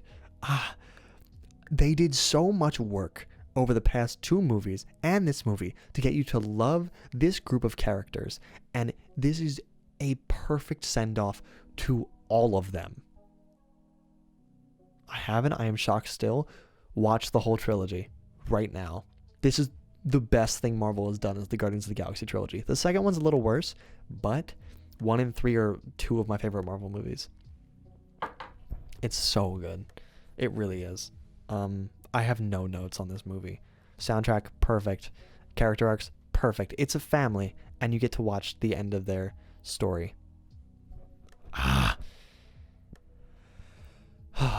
Disagree on second being worst of the 3? Which one's the worst of the 3? Surely. I don't know. I might be wrong.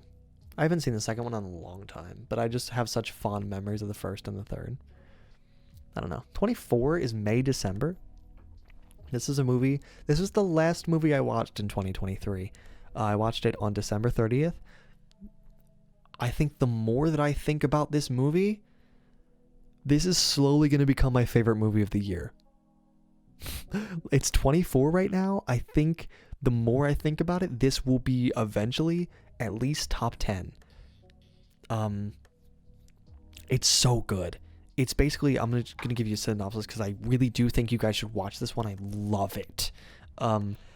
This girl, what is her name? Julianne Moore. I couldn't remember her name. I'm sorry. Julianne Moore, her character in this movie has a relationship with a very young boy in the past, played by Charlie Heaton. I believe his name is Charlie. Yeah, Charlie Melton. Charlie Melton. I'm sorry, Charlie Melton. Different Charlie. Charlie Melton and Julianne Moore. They got together when she was in her 30s, and Charlie was a 7th grader. And they stayed together. She went to prison, but then after she got out of prison, they stayed together. And now they have Natalie Portman, who is an actress in the movie, has come to study Julianne Moore and her life to portray her in a movie. This is such a good movie. How do you find these movies? Because I've never heard of most of these. I just kind of dig. Like, I do browse a lot on Netflix and HBO just for movies. And I've heard a lot about May, December. I also scroll a lot on Letterboxd. Like, I do just try to find good movie suggestions on there. And I have a lot of movies still in the chamber that I want to see. Like, probably either tonight or tomorrow I'm going to watch Killing of a Sacred Deer, because it's the same director as Poor Things, which is a movie I want to see this week. Do you know about a lot of movies for your major? You don't have to. I think it helps. I think the more that you watch, maybe not the better you are at making them, but at least the more inspiration you can have. You can never watch too many movies. It's like I would think with Ryan, like with music, the more music you listen to, it's not going to hurt you to listen to as much music as you can. Or with ink, or like the more art you see and like process, I feel like it's just more things to work with. Yeah, it's just cool. May December's awesome though. There's several different points in this movie where like I was actively watching the movie and my perception of the whole thing was like broken. Like, Charlie Melton is so good in this movie. He's the best part about the movie. He's the best actor in the movie, or he gives the best performance in the movie. And I didn't realize that until the end. Because most of what I'd seen about this movie was about him. And I spent the whole movie like watching it and being like, yeah, he's doing fine. Like, he's doing his best. But nothing crazy. And then there's a scene near the end of the movie where he finally like breaks. And I realized what he had been doing as an actor, like what he had been playing this whole time, like the whole movie. And like in a chain reaction, my whole mind went through the entire movie. And I was like, oh my God, he did so good. Oh my God. Oh my God. Oh, my brain.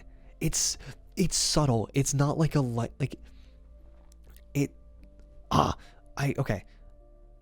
I don't want to tell you, but I do, because it's like, it's so, he plays such an important, like, emotional immaturity that I didn't realize was happening until I really thought about it. The more you think about this movie, the better it gets. My parents came in while I was watching it in the last 2 minutes of the movie. Like, they walked in the door as I was in the last 2 minutes of the movie, and I paused it, and I was like, hey guys, it's good to see you. Please go away. I need to watch this right now. It was right after, like, some insane twist happened, and I was like, what? And then I had to, like, watch the last scene. It's really good. The ending is so perfect for this movie. It, for a minute, made me do a double take and be like, why is that the ending? But then I was like, oh, wait, no, that's so smart. That's it. Julianne Moore says something at the end that's like, oh my god, this is perfect. Anyway, 23 is The Hateful Eight. I'm sorry. Sorry, guys. I'm going to keep going. So much music I wish I could find with 0 views, because, there's definitely good stuff in there. Can we have movies on stream? Oh, yeah, I will continue to do this, Kyle. Don't you worry. We're going to have even more movies next year. I'm aiming for 200. The Hateful Eight is number 23. This is the best Quentin Tarantino movie I've seen so far. Some bits of it are too long. This is a 2 hour and 45 minute movie, and that's not even the director's cut. The director's cut is over 3 hours. It is about, like, a group of people. There's more than 8 characters in this movie, which confuses me a little bit. But a bunch of characters come together in this one place, and it's like this whole plan to steal back a prisoner, and you know that like someone dies really early on in the movie, and you're like, oh wait, someone in here is conspiring to kill a bunch of people, and it's like you have to figure out who. It's a good reveal. It's a really fun ride. Some scenes are too long. Like, the opening's too long. It's just like the characters riding to the shack, and it takes like 45 minutes out of the movie. It's too much, but it's a really good movie. It's a great ride. A lot of really good characters. Like, Quentin Tarantino, if anything, he's really good at characters. He's really good at dialogue. By characters, I mean, like, really interesting, unique characters. I think they're all very different and very fun. 22 is The Killers of the Flower Moon, one of my favorite Scorsese movies, and it is getting better the more I think about it. This is 3.5 hours long, and it is so worth it. I saw it in theaters. I did not pee once. Lily Gladstone, we will get you that Oscar. You deserve it. Lily Gladstone is a powerhouse in this movie. She is so good. Leonardo DiCaprio is also really good. I personally really liked his performance in this movie, but Lily Gladstone went crazy. This movie is so huge and, like, so epic in scale that I am shocked that it exists as it does. Because it is a long movie. A lot goes on. It is literally, like, it tells you in the first 15 minutes what the movie's going to be. It sets up in the first 15 minutes that all of these white men are going to show up, marry all of these indigenous people, all these Osage natives, and then kill them so that they can steal their oil money. It tells you this in the first 15 minutes of the movie. And then you watch it happen. And it's devastating. It's so good. The last 5 minutes of this movie make me, like, feel like I'm choking. There's, like, the last scene between Leonardo DiCaprio and Lily Gladstone is so earned and so good. I know I picked this poster specifically because I love this poster. The regular posters for this movie are so bad, but this IMAX poster is so good. It's long. It will test your patience, but it is so worth it. It is a director who is somehow at, like, 80 something, at the top of his game, making the best movies of his career. It's like, it is so worth it. Really, like, watch this movie if you have the time and are willing to put the time in. It is so worth it. Really, like, I think that it's a movie that is so earned. Like, it really worked hard to get you to feel the impact of the ending. It hurt. It really did. A little bit. A lot of it. Like, it frustrated me. Like, I knew what the ending was gonna be, but it still made me angry. 21 is gonna be Tick, Tick, Boom. This is a film that came out, I think, 2021. I just like it. It's a really well directed movie. It has great energy. I love a movie with energy. This one feels like it has so much love going into it. And all of that would have given it like 4 stars for me. The reason that it's 4.5 and not 4, which is honestly a big jump for me, is there's one scene in this that hit too damn hard. Andrew Garfield's character, Jonathan Larson, is having an argument with his girlfriend, who is actively like about to break up with him. And then they have a sweet moment where they are like connecting and repairing the relationship and are like willing to try again. And then she realizes something and she calls him out on it. She says to him something like, "Oh my God, you're thinking about how to turn this argument into a song right now." And as this whole argument is going on, like there's a song playing. It goes back and forth. You probably have heard it. It's the therapy song with Andrew Garfield and Vanessa Hudgens. The "I feel bad that you feel bad about me feeling bad." It's that whole song. But it's like playing outside of this scene. And his girlfriend is like, "Oh my God, you're thinking about how to turn this argument and this experience into a song. You can never stop, can you?" Oh, and that hits so hard on such a deep level for me, because I do that so much where I dissociate from situations and start thinking about how to make them into videos. It's so bad, and it hit me so hard and I couldn't stop. Number 20 is Prisoners. This is a great movie. It is just a puzzle. How do I make this content? It really is, how do I make this content? This is such a perfect puzzle of a movie. Shut up. Can we sample this argument? The ending of this movie is perfect. There's so many great twists and turns to this movie that you are actively trying to figure it out. And once it finally all clicks together, you still have to think about it and be like, okay, wait, so this, oh my God, it all like works and it clicks, and it's so, because there's so many pieces to it that feel so disconnected that it's crazy how it rounds it out. Yeah. Looks like a Way Out but movie style. What? See, Ink gets it. Ink understands. Every song is how do I make this an animatic. You get it. Number 19 is The Wolf of Wall Street. Right now, this is my favorite Martin Scorsese movie. I wish that the Sell Me This Pen dude bros, like the stock market dude bros, would actually watch this movie. They like clung on to the sell me this pen scene at the very end of this movie and didn't watch the rest of it. It is about an absolute terrible person kind of getting what he deserved. Like his life falls apart and he deserves it. And it's great. It's a long movie. It's 3 hours and it stayed interesting and engaging the whole time. It's such a good story. Yeah, and they like the guy. It's crazy. I don't know. Watch this movie. It's Martin Scorsese's best, in my opinion. From what I've seen, I have not seen all of his movies. He has so many movies. It's really good. It's really, really good. And Leonardo DiCaprio is crazy in this. Like this is probably my favorite performance of his. He's so good at it. 18 is Talk to Me. Talk to Me. This is a 23 movie. It is so freaking good. This is a horror movie. I actually went to see this early. Like I got a day early screening for it, and I went. And it was so good. This was made by YouTubers. The Rocka Rocka Boys directed this. It is so well directed. The story is so, it's not like an insane life-changing story. It's somewhat familiar, but they do it in such a good way. And it feels so good. Like they compare like this thing of talking to the dead. They kind of like draw a line.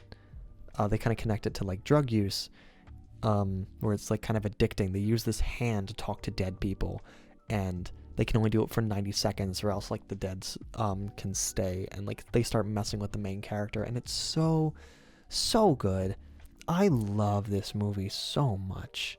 I really do. It's one of my favorites of the year, obviously. The ending of this movie is my favorite ending of any movie this year.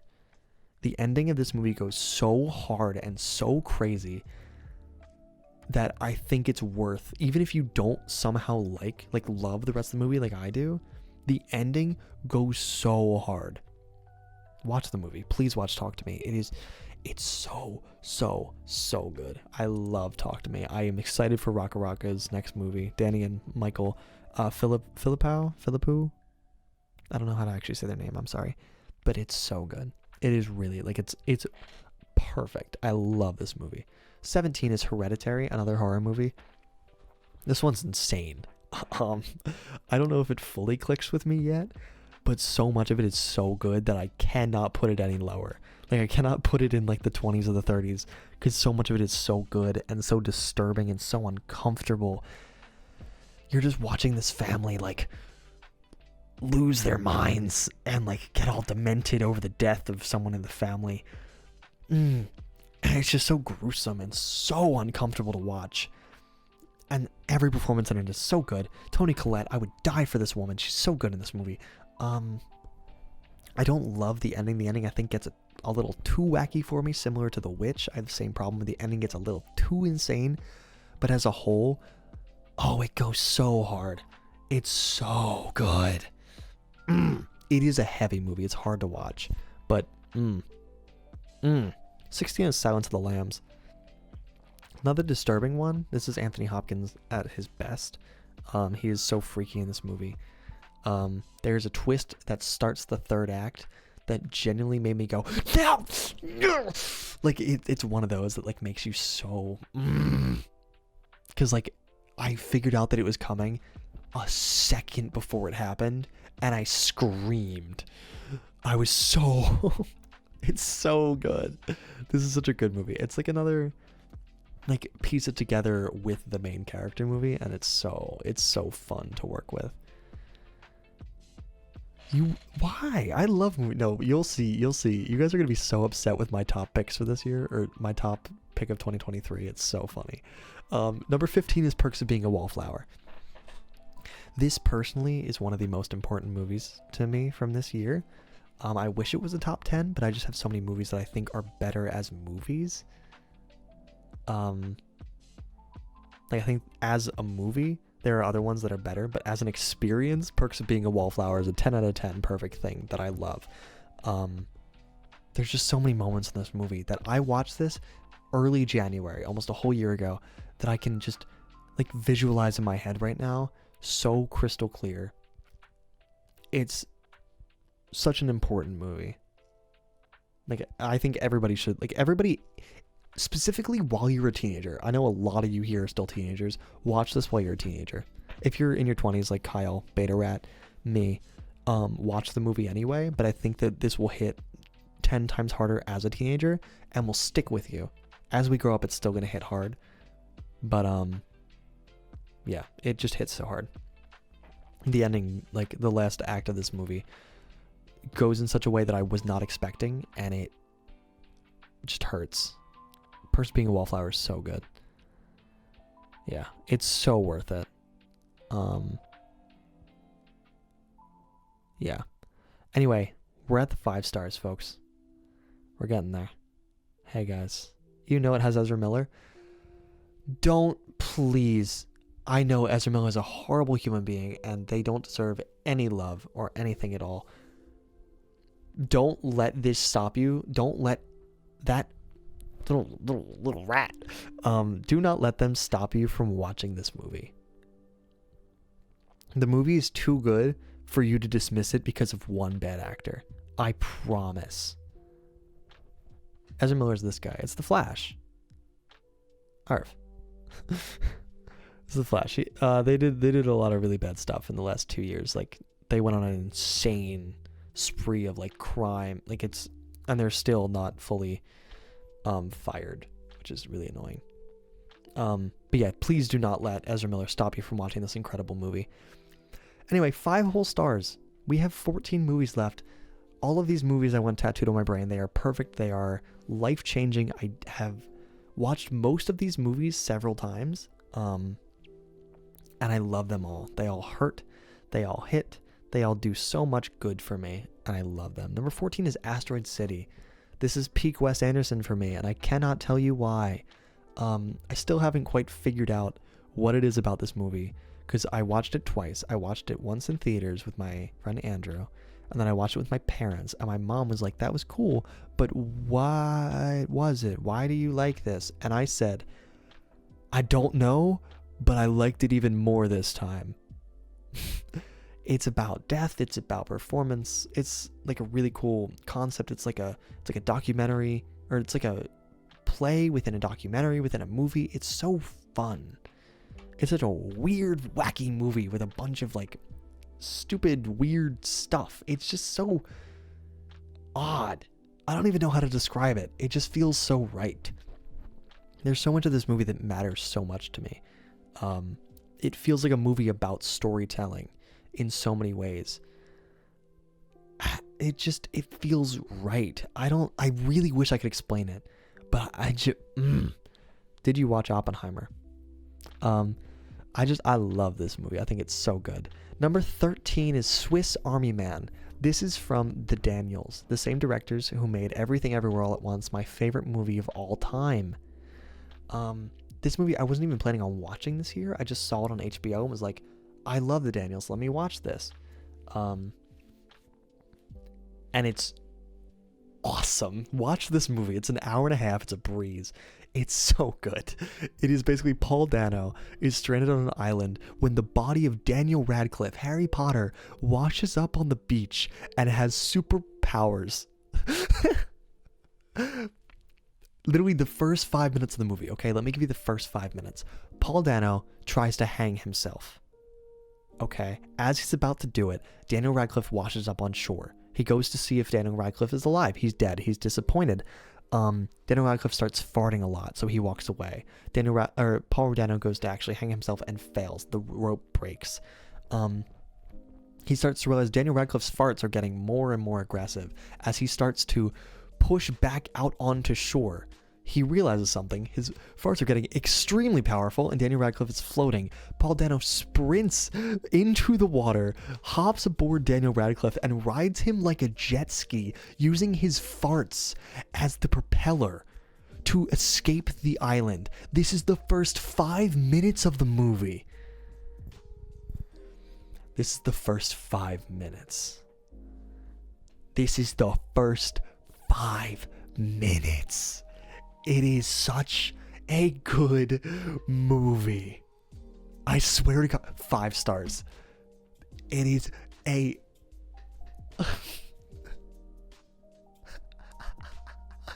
It's so good. And dare I say it only gets more insane from there. I think it's a perfect movie. I really do. Watch this movie. He does. He Hold on, let me show you the other poster for this movie. I should have made it. I was deciding which poster to use, and I should have used this one. Hang on. That one. Can you see it? You can kind of see it. I'm not moving the screen. I'm not kidding. That is him holding up Daniel Radcliffe's dead body, riding him like a... Oh, you can see him in the bottom there. Look at this guy. Yeah. I'm not kidding, chat. This is such a good movie. Please watch Swiss Army Man. It only gets better. He like has to reteach eventually Daniel Radcliffe starts talking, and he like starts having this really great conversation with him about like life, and tries to reteach Daniel Radcliffe how to be a human being. And it does get so randomly like heartfelt and touching in the middle of this. Yeah, oh no, he's a dead body. Yeah, Daniel Radcliffe plays a dead body in this movie.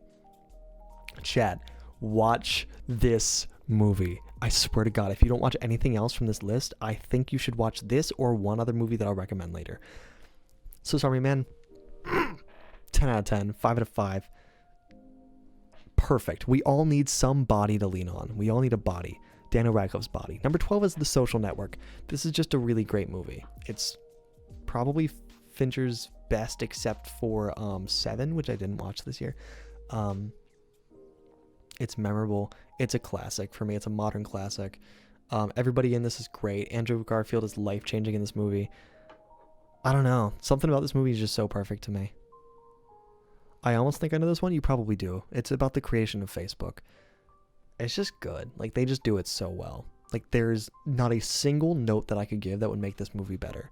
It's just, like, boom. Here it is. Perfect. Done. You nailed it. Number 11 is Get Out. This is, in my opinion, a perfect horror movie. Jordan Peele at his best. Daniel Kaluuya at his best. I've watched this a couple times now. It gets better every single time. There's nothing else to say about it. It's not particularly scary, but it, like, in the terms of like jump scare, kind of like, whoa, but it's tense and it's freaky. And the more you watch it, the more things you kind of pick up on in this. It's a good movie, and it's really weird. And it's just, watch Get Out. This is worth it. If you don't watch any other, I can't, bro. You can't say and then ride something like a jet ski and expect me to watch it. Oh, yes, I can. It's an insane movie, and it is perfect.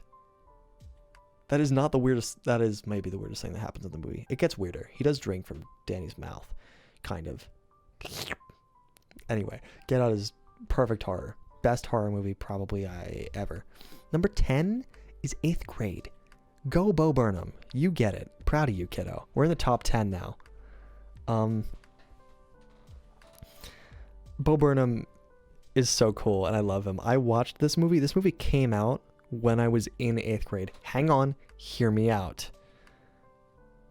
This movie came out when I was in 8th grade, and I went to see it with some of my friends. It's rated R, so we went with my friends and our parents. And I didn't like it. There was 2 movies in 8th grade that I watched. 8th grade and Lady Bird. And I told myself, I don't like these movies. I'm going to wait a few years. Like 5 years from now, I think I'm going to love these movies. And God, I was so smart. That was like the one smart thing that I said as a 15-year-old. Or not even a 15-year-old. It's like a 13-year-old. Because these movies are great. I love Lady Bird. I didn't watch it this year. I watched it last year. It was so good. 8th grade is awesome. Elsie Fisher kills it. Bo Burnham, this is insane for a first movie.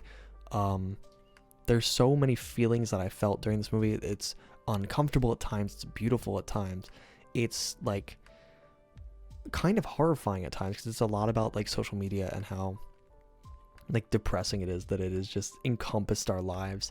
But it doesn't even really talk about it. It just kind of like is there. I don't know how to describe it. Watch 8th grade. It's such a like shockingly good movie at times. It's really simple. It's quiet a lot. It gets really loud sometimes. Like it goes everywhere.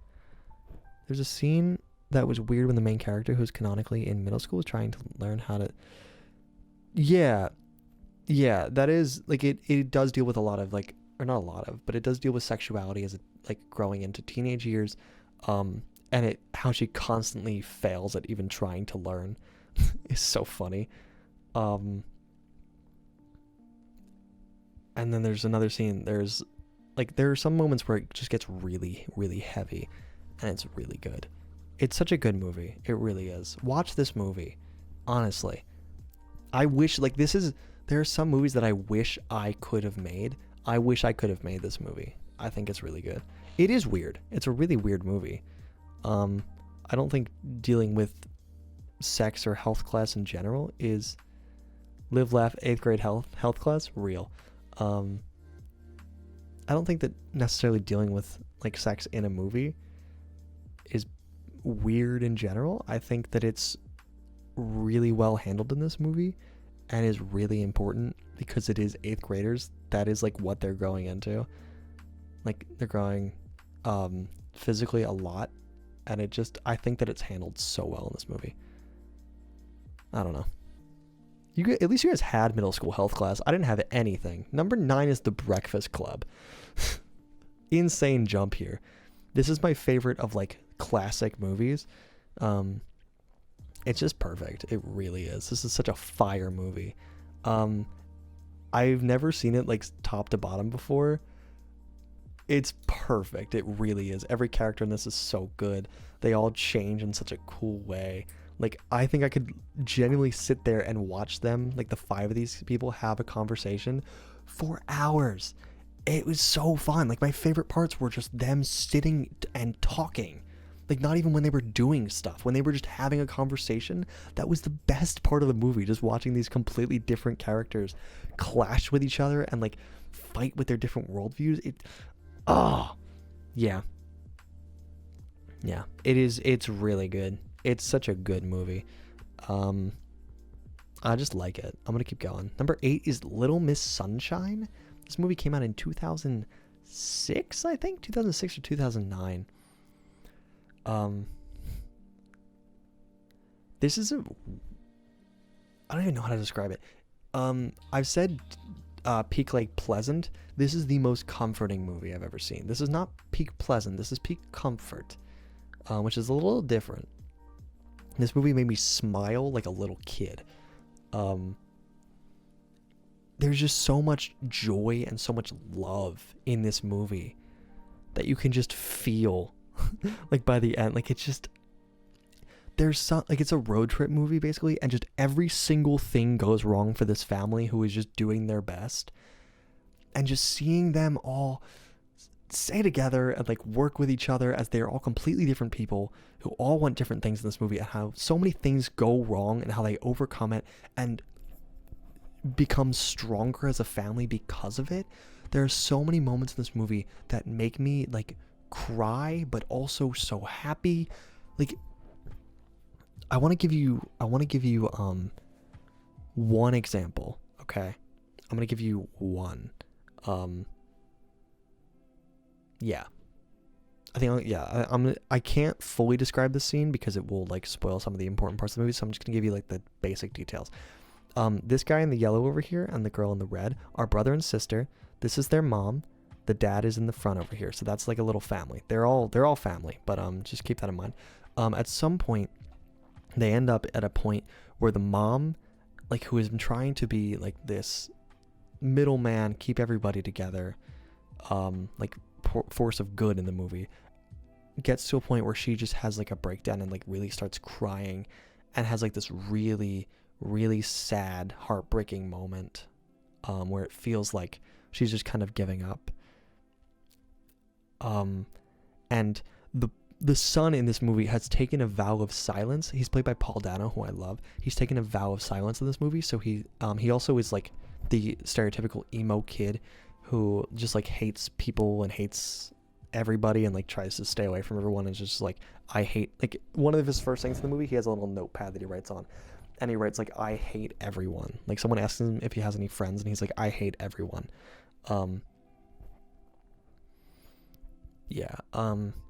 And while she's having this really, like, the mom, while she's having this really like down, heartbreaking moment of like where she really thinks like that this is it, she just can't take it, they're all sitting there kind of like just watching her do this.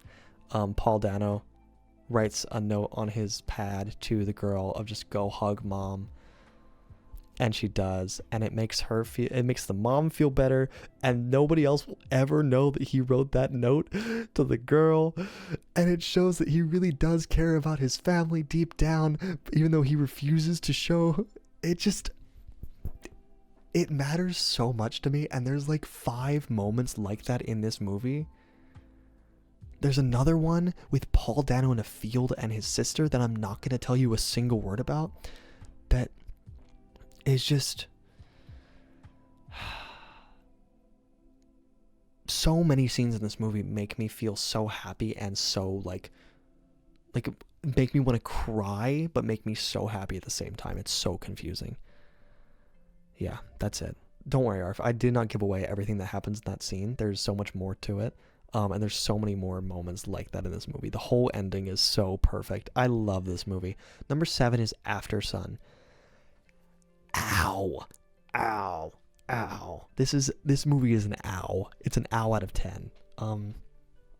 Basic premise of this movie, that's a little bit out there that you kind of don't even know is happening, until it all kind of clicks, is the girl. It's a dad and his daughter.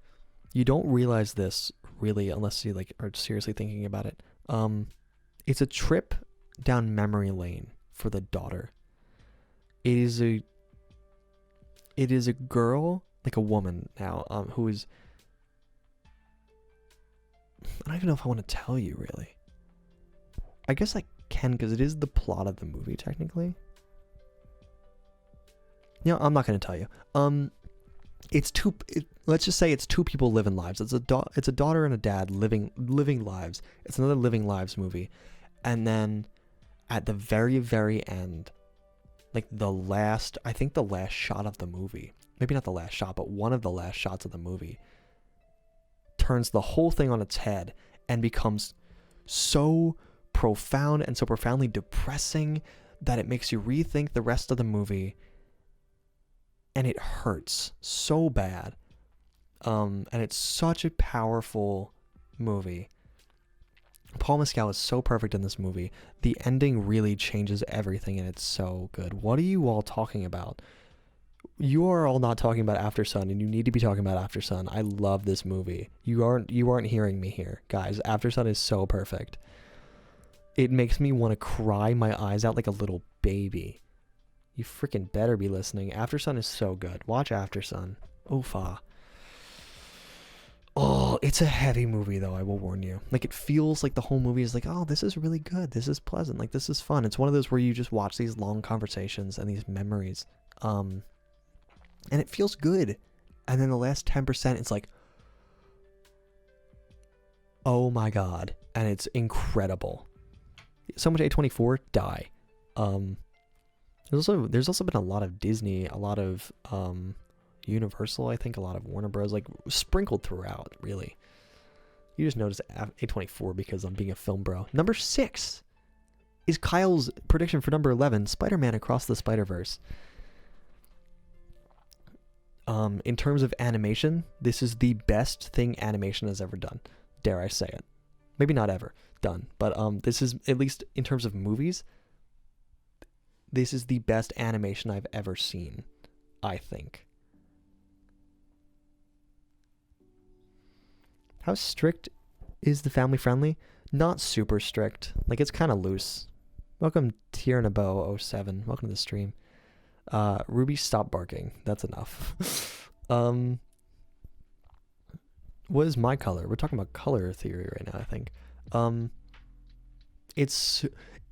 I like the first one better just because it's a full, like, product. I want to see the second part of this. This is supposed to be a 2-parter. I'm ready for Beyond the Spider-Verse right now in my body.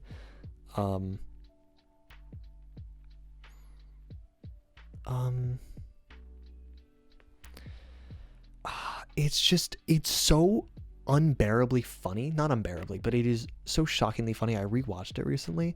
The first, like, not even just the first third, but like once it gets more serious, it is still funny. But the beginning of the movie has so many jokes that are so funny. I forgot how funny this movie is. Joey is red and green when I draw him. Real life, Joey is navy blue. Really? I like navy blue. That's fun. Much prefer Into the Spider-Verse. Me too. The more I've thought about it, I do like Into the Spider-Verse better than Across. But I still love Across the Spider-Verse. I still think it's 5 out of 5.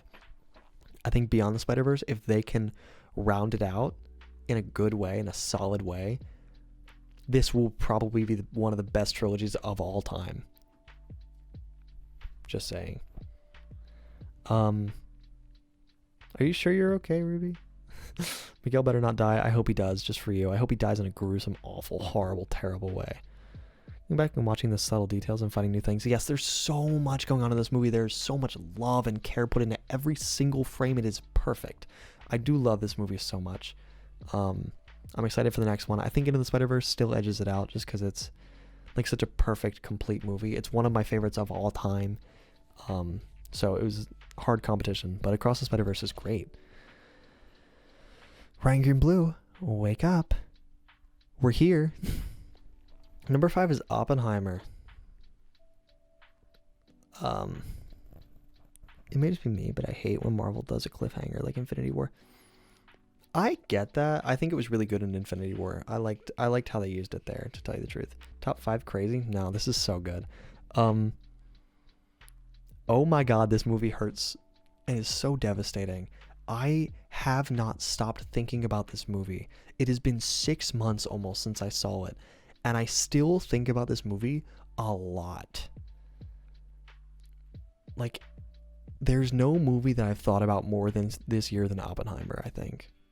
I saw it twice in theaters, which is maybe too much because it's 3 hours long. It is Christopher Nolan's best movie. There, I said it. Dark Knight. Inception. Never mind. I'm gonna take that back. I'm not sure, but Oppenheimer is, as it stands, perfect. There's no, same thing with that I said with Barbie. This is the best version of this movie. There is no way he could have made it better than this. Yeah, it's just perfect. Like, it's crazy how good this is. Technically, it is perfect. Like, on a technical level, it's insane how this movie exists. In terms of like, like, it's so devastating to watch. Really, like, I still think about this movie and how like heavy it is. Like, it matters so much to me, and I think about it constantly. I don't know how to say anything more than that. Like, it is really just, it's, ow. Okay, number 4 is Eternal Sunshine of the Spotless Mind. It's a random movie that I never hear people talk about. That is incredible.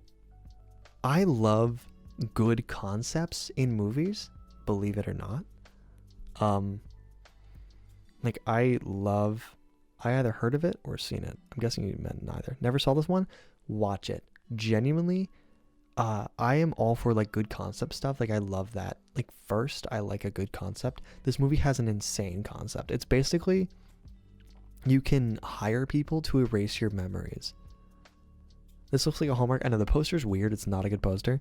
But you can basically hire people to erase your memories. And we watch as Jim Carrey regrets his choice of hiring people to remove his memories, and he like tries to fight to keep some of his memories. Like, he's in his head fighting to keep them, and eventually something happens. And I don't know how to talk about this movie without like spoiling some of it, because it's just such a fun idea of like getting your memories erased, and the way that they do it. And it's not even about the memory thing. It's about this relationship between Jim Carrey and Kate Winslet, which is so like, you get to see them in different stages in their relationship and how like they met, and it was immediately like this blossom of like, wow, this is awesome, we're in love. And then it becomes so bad. Like, they just start to become so exhausted of each other and so frustrated by each other, and it's so good and so real. And then there's the ending of this movie is so good because they both make an active choice to try. Like, I don't want to tell you how the movie ends. It's so good. Truman Show is a great movie. I'm sorry, I see people talking about Truman Show. 10 out of 10. Also 10 out of 10. I don't know. I don't know how to talk about this movie without like going into it. I do love Truman Show. I have not seen Saltburn yet. I wanted to see it in theaters, but I just didn't have time. I really want to see it though. I'm so excited for it. I know it's going to be good. I wish I could tell you more about this movie. I need you to watch it. Please watch this movie. I need to watch it again. I need to watch it again right now. I want it in my mind. Good movie. Okay. Chat. This is where we need to talk, because we're in my top 3. Stop yapping, Lucas needs sleep. You're correct. So number 3 is going to be the most insane pick of this entire list. Some of you are going to be really mad at me. I know, Beta Rat, I'm so sorry. I can text you. Hold on. I'll text you the rest of the movie so you can go to bed. Don't spoil it. Because I really want to talk about these 3. It's not FNAF. FNAF was 118, I think.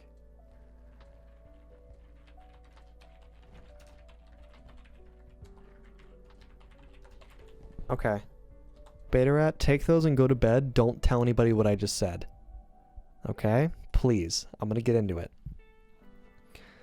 Okay. And that's from 3, 2, 1. Okay? Like, the top one is 3, second one is 2, bottom one is my top movie of the year. Let me tell you guys about this. Yeah, FNAF was 118. It's all the way. It's up here. It was a 3 star, I think I gave it. Sorry. I watched a lot of really good movies this year. I'm sorry. Oh wait, no, I'm all the way back at old now. No, that's Fear Street. There it is. Yeah, 118. Okay, folks. I want to tell you about number 3. So number 3 is going to be the most insane pick of this entire list. The more I think about it, it probably should be below Oppenheimer and below Eternal Sunshine of the Spotless Mind.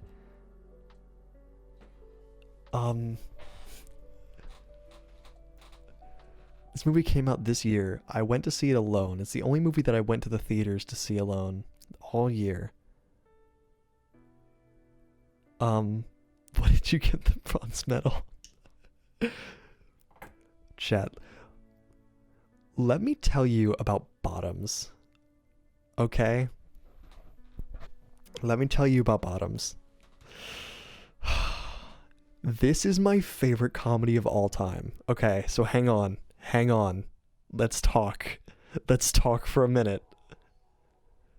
Let's talk for a minute, okay? This is the funniest movie I've ever seen. And I'm probably wrong, because I'm probably going to watch this movie again and be like, oh my god, I should not have ranked this number 3.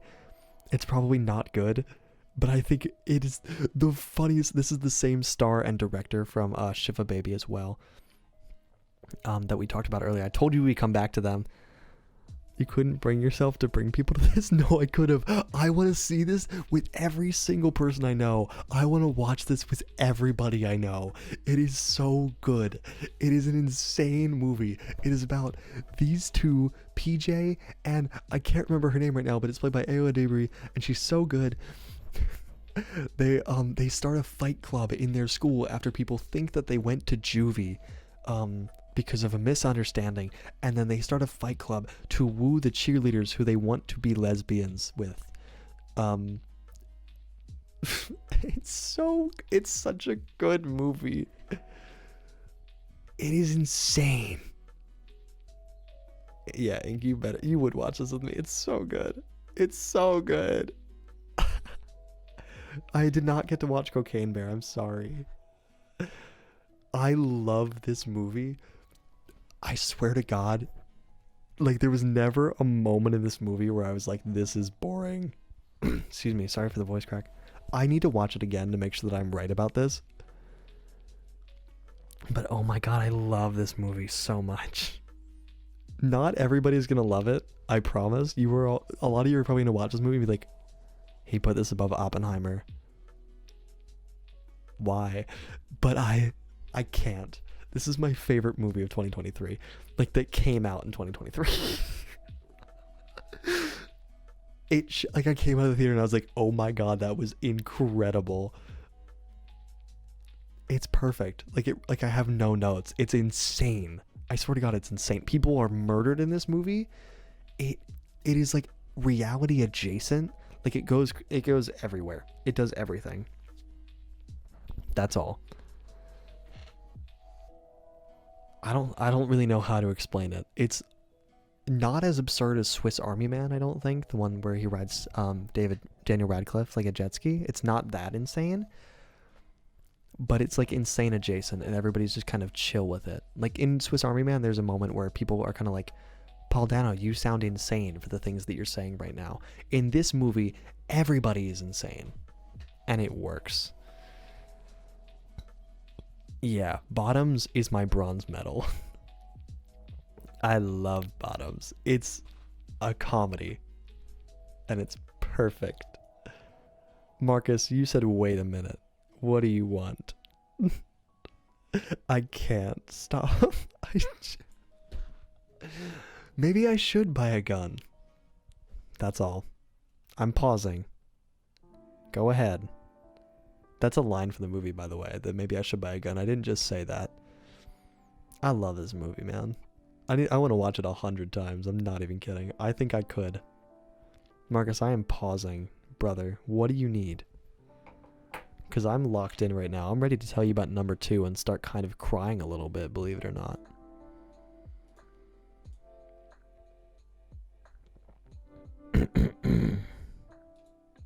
Okay, yeah, we're gonna go number 2.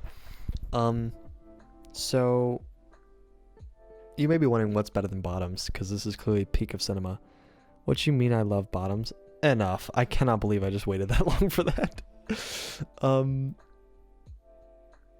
Okay, number 2 is Dead Poets Society. This is one of my new favorite movies of all time. What if I just started crying right now? What if I did it? What if I did it? What if I had a breakdown in front of you? I could, and I will if you make me. Yeah.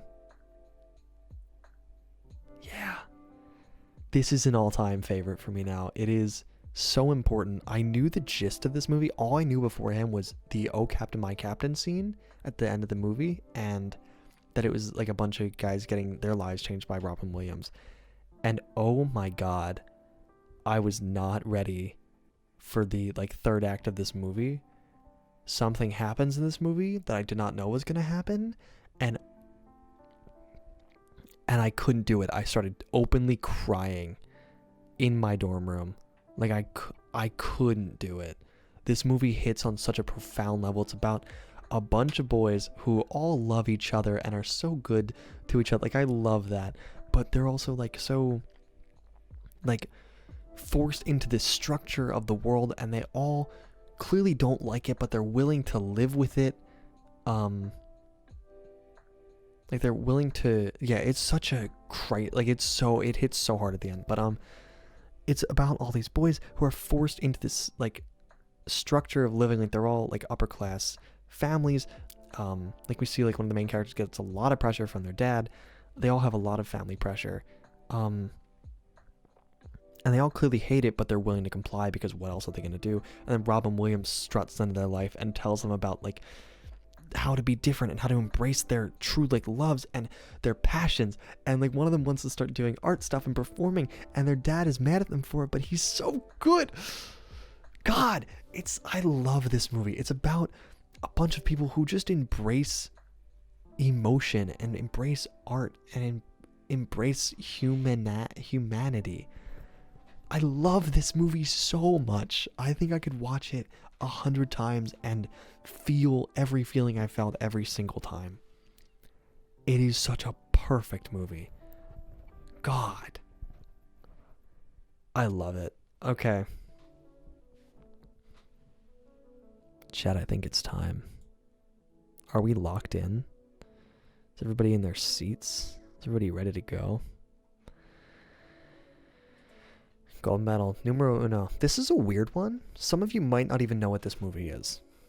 To be real with you.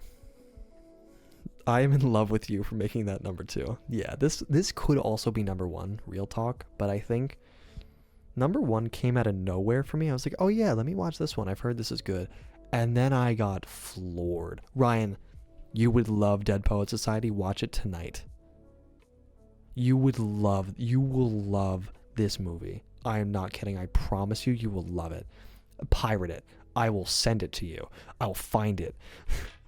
Do whatever you need to do to watch this movie. Anyway, any means necessary. Get on this movie because you will love it. Anyway, tonight it's 4 a.m. Too bad. Watch it now. Yes, please, Ruby. Ruby, get on that. Ruby, you know these things. Get it. It is. I promise.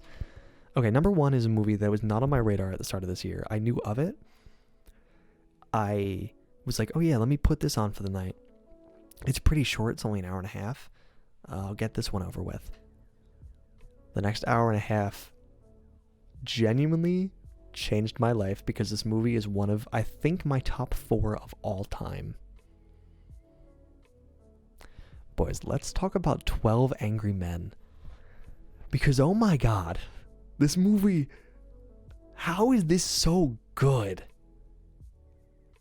Hi, team. 12 Angry Men is one of the best movies of all time. Okay. It is a movie about 12 different people. It's a great character breakdown. Great movies have there's a lot of great movies with really great character breakdowns. This one has great character breakdowns for 12 different people. You get to know and understand all of these people and figure out all of their perspectives and see them one by one change their opinions about something. and like see why they do it. Like you see one man stand up for something, and it's such a compelling case. It's so good. Oh my god, it is. So basically, it is, these 12 men are on a jury. They the movie opens, it is almost all in one location. This movie opens in a courtroom at the very end of a trial, like with the closing statements, and then these 12 men are shipped into a room and told, come out when you have a verdict. And it's about a murder trial of a young boy. Like a young boy is being convicted of murder, and everybody's like, well, that's pretty cut and dry. He probably killed him. Let's get home. Let's get out and get lunch. Let's all say that he was guilty. And then one guy says, no, I'm not sure. And it's 11 versus 1. And they can't leave because it needs to be a unanimous vote. And so you watch for the next hour and a half as these 12 men duke it out in one room about this court case, and you see how each of them flip back and forth. And as this one guy makes such a great, incredible case and pokes such awesome holes in this movie, God, it is so good. I can't. Well, yeah, we do have some like early 1900s guys. Like, yeah, if that's the point. They're it feels so good. It feels so good. I love it so much. I can't. Like, I feel like I said this about a bunch of movies. I could watch this 100 times. I could watch this 1,000 times. I genuinely was on, like, I was locked in. There are so few movies where the entire time I am paying 100, like, you have 100% of my attention this whole time. This is so good. Watch 12 Angry Men, please. It is so good. It has genuinely changed how I want to make movies. Like, I want to make something like this. It is so good. It is so perfect. Watch 12 Angry Men. Watch it. Watch the movie. Watch the movie. Just watch the movie. I don't know what else to say. 12 Angry Men is so good. Yeah. I don't know. It goes so hard. It really does. It's a simple idea, and it works 100% of the time. It really does. It is perfect to me. Here are my top 10 of 2023, by the way. These are the actual movies that came out this year. Number 10 was Barbie. They Cloned Tyrone was number 9. Number 8 was Guardians Volume 3. Number 7 was May December. 6 is Killers of the Flower Moon. 5 is Talk to Me. 4 is Asteroid City. 3 is Across the Spider-Verse. 2 is Oppenheimer. And number 1 is Bottoms. These are the actual movies that came out in 2023. 100% had a song this year that I was like, oh my god, this is going to change my style. This is what I've always wanted to make, and this guy made it, and I have a path now. Yeah. Bottoms First is insane. It's a wild pick. It's based. Trust me, it's based. So many great movies. So many great movies came out this year. These all came out this year. They're all so good. Yeah. 12 Angry Men is so good. If you wanted to see the series ranked, by the way, somebody said they wanted the series ranked. I actually did rank all the series. That was earlier in this stream. I'll just show you a couple. I watched like 2021 things. What do you think about Barbie? Do you think that it shouldn't have made top 10 or should have been higher? Better Call Saul was my favorite of this year. I watched a lot of stuff this year. Chernobyl, Last of Us, followed The House of Usher, Haunting of Hill House, Loki Season 2, The Owl House, Scott Pilgrim, Hilda, Kunk on Earth, Euphoria, Sex Education, You, Black Mirror Season 6, Queen Charlotte, Love and Death, Ahsoka, High School Musical, the musical, the series, The Mandalorian Season 3, and Secret Invasion. That was from best to worst. Should have been lower. As in, like... Hold on, I hate explaining things. Are we talking like it shouldn't have been in top 10 or should have been closer to number 1? Because some people mean different things. Like Incorporated said higher. Lower number? Where would you put it? Where would you guys put Barbie in this? Because I like Barbie a lot, but I think each of these movies do something a little bit more for me. Shouldn't have been in top 10. What would you put here instead? I'm curious about that. Barbie was amazing. I think it's a really great movie. I don't think that it hits the highs that some of these other movies do. I have various reasons. I did just spend almost 4 hours talking about it. I also cried at Barbie. It did hit pretty damn hard. I'm sure it hit harder for you guys. But it did hit really hard for me. Cocaine Bear. Insane pick, but based. I'll give it to you. I'll give it to you. I put Bottoms at number 1. I have no opinions. Yeah, chat. That is every single thing that I watched in 2023 compiled into a 4-hour stream. In the course of this live stream, you could have watched Killers of the Flower Moon, the longest movie I watched this year. Just putting that out there. Oh, God, that was so much talking. My voice hurts so much right now. Yeah, did you guys like my list? Did you like my opinions? I hope you did. Can you send me the list? I will make a letterbox list out of that, actually. Okay? I'll make a letterbox list of this, and I'm going to post it in the Discord, so keep an eye out. I'll put it in announcements, but I won't actually, like, tag everybody. So just keep an eye out.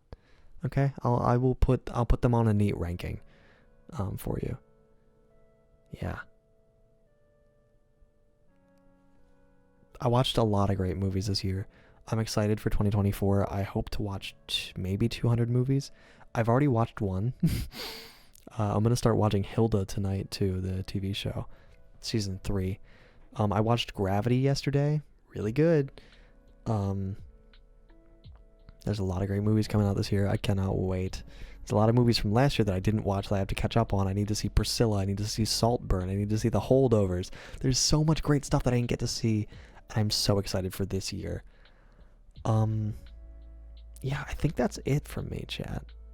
I think I'm going to go. I'm going to go get some ice cream to kind of soothe out my throat and start watching Hilda. I hope you guys liked my movie ranking. I'd love to hear some of your favorite movies from this year. New Squid Game comes out this year. Oh, that'll be huge. I'm excited for Squid Game. Genuinely, I am.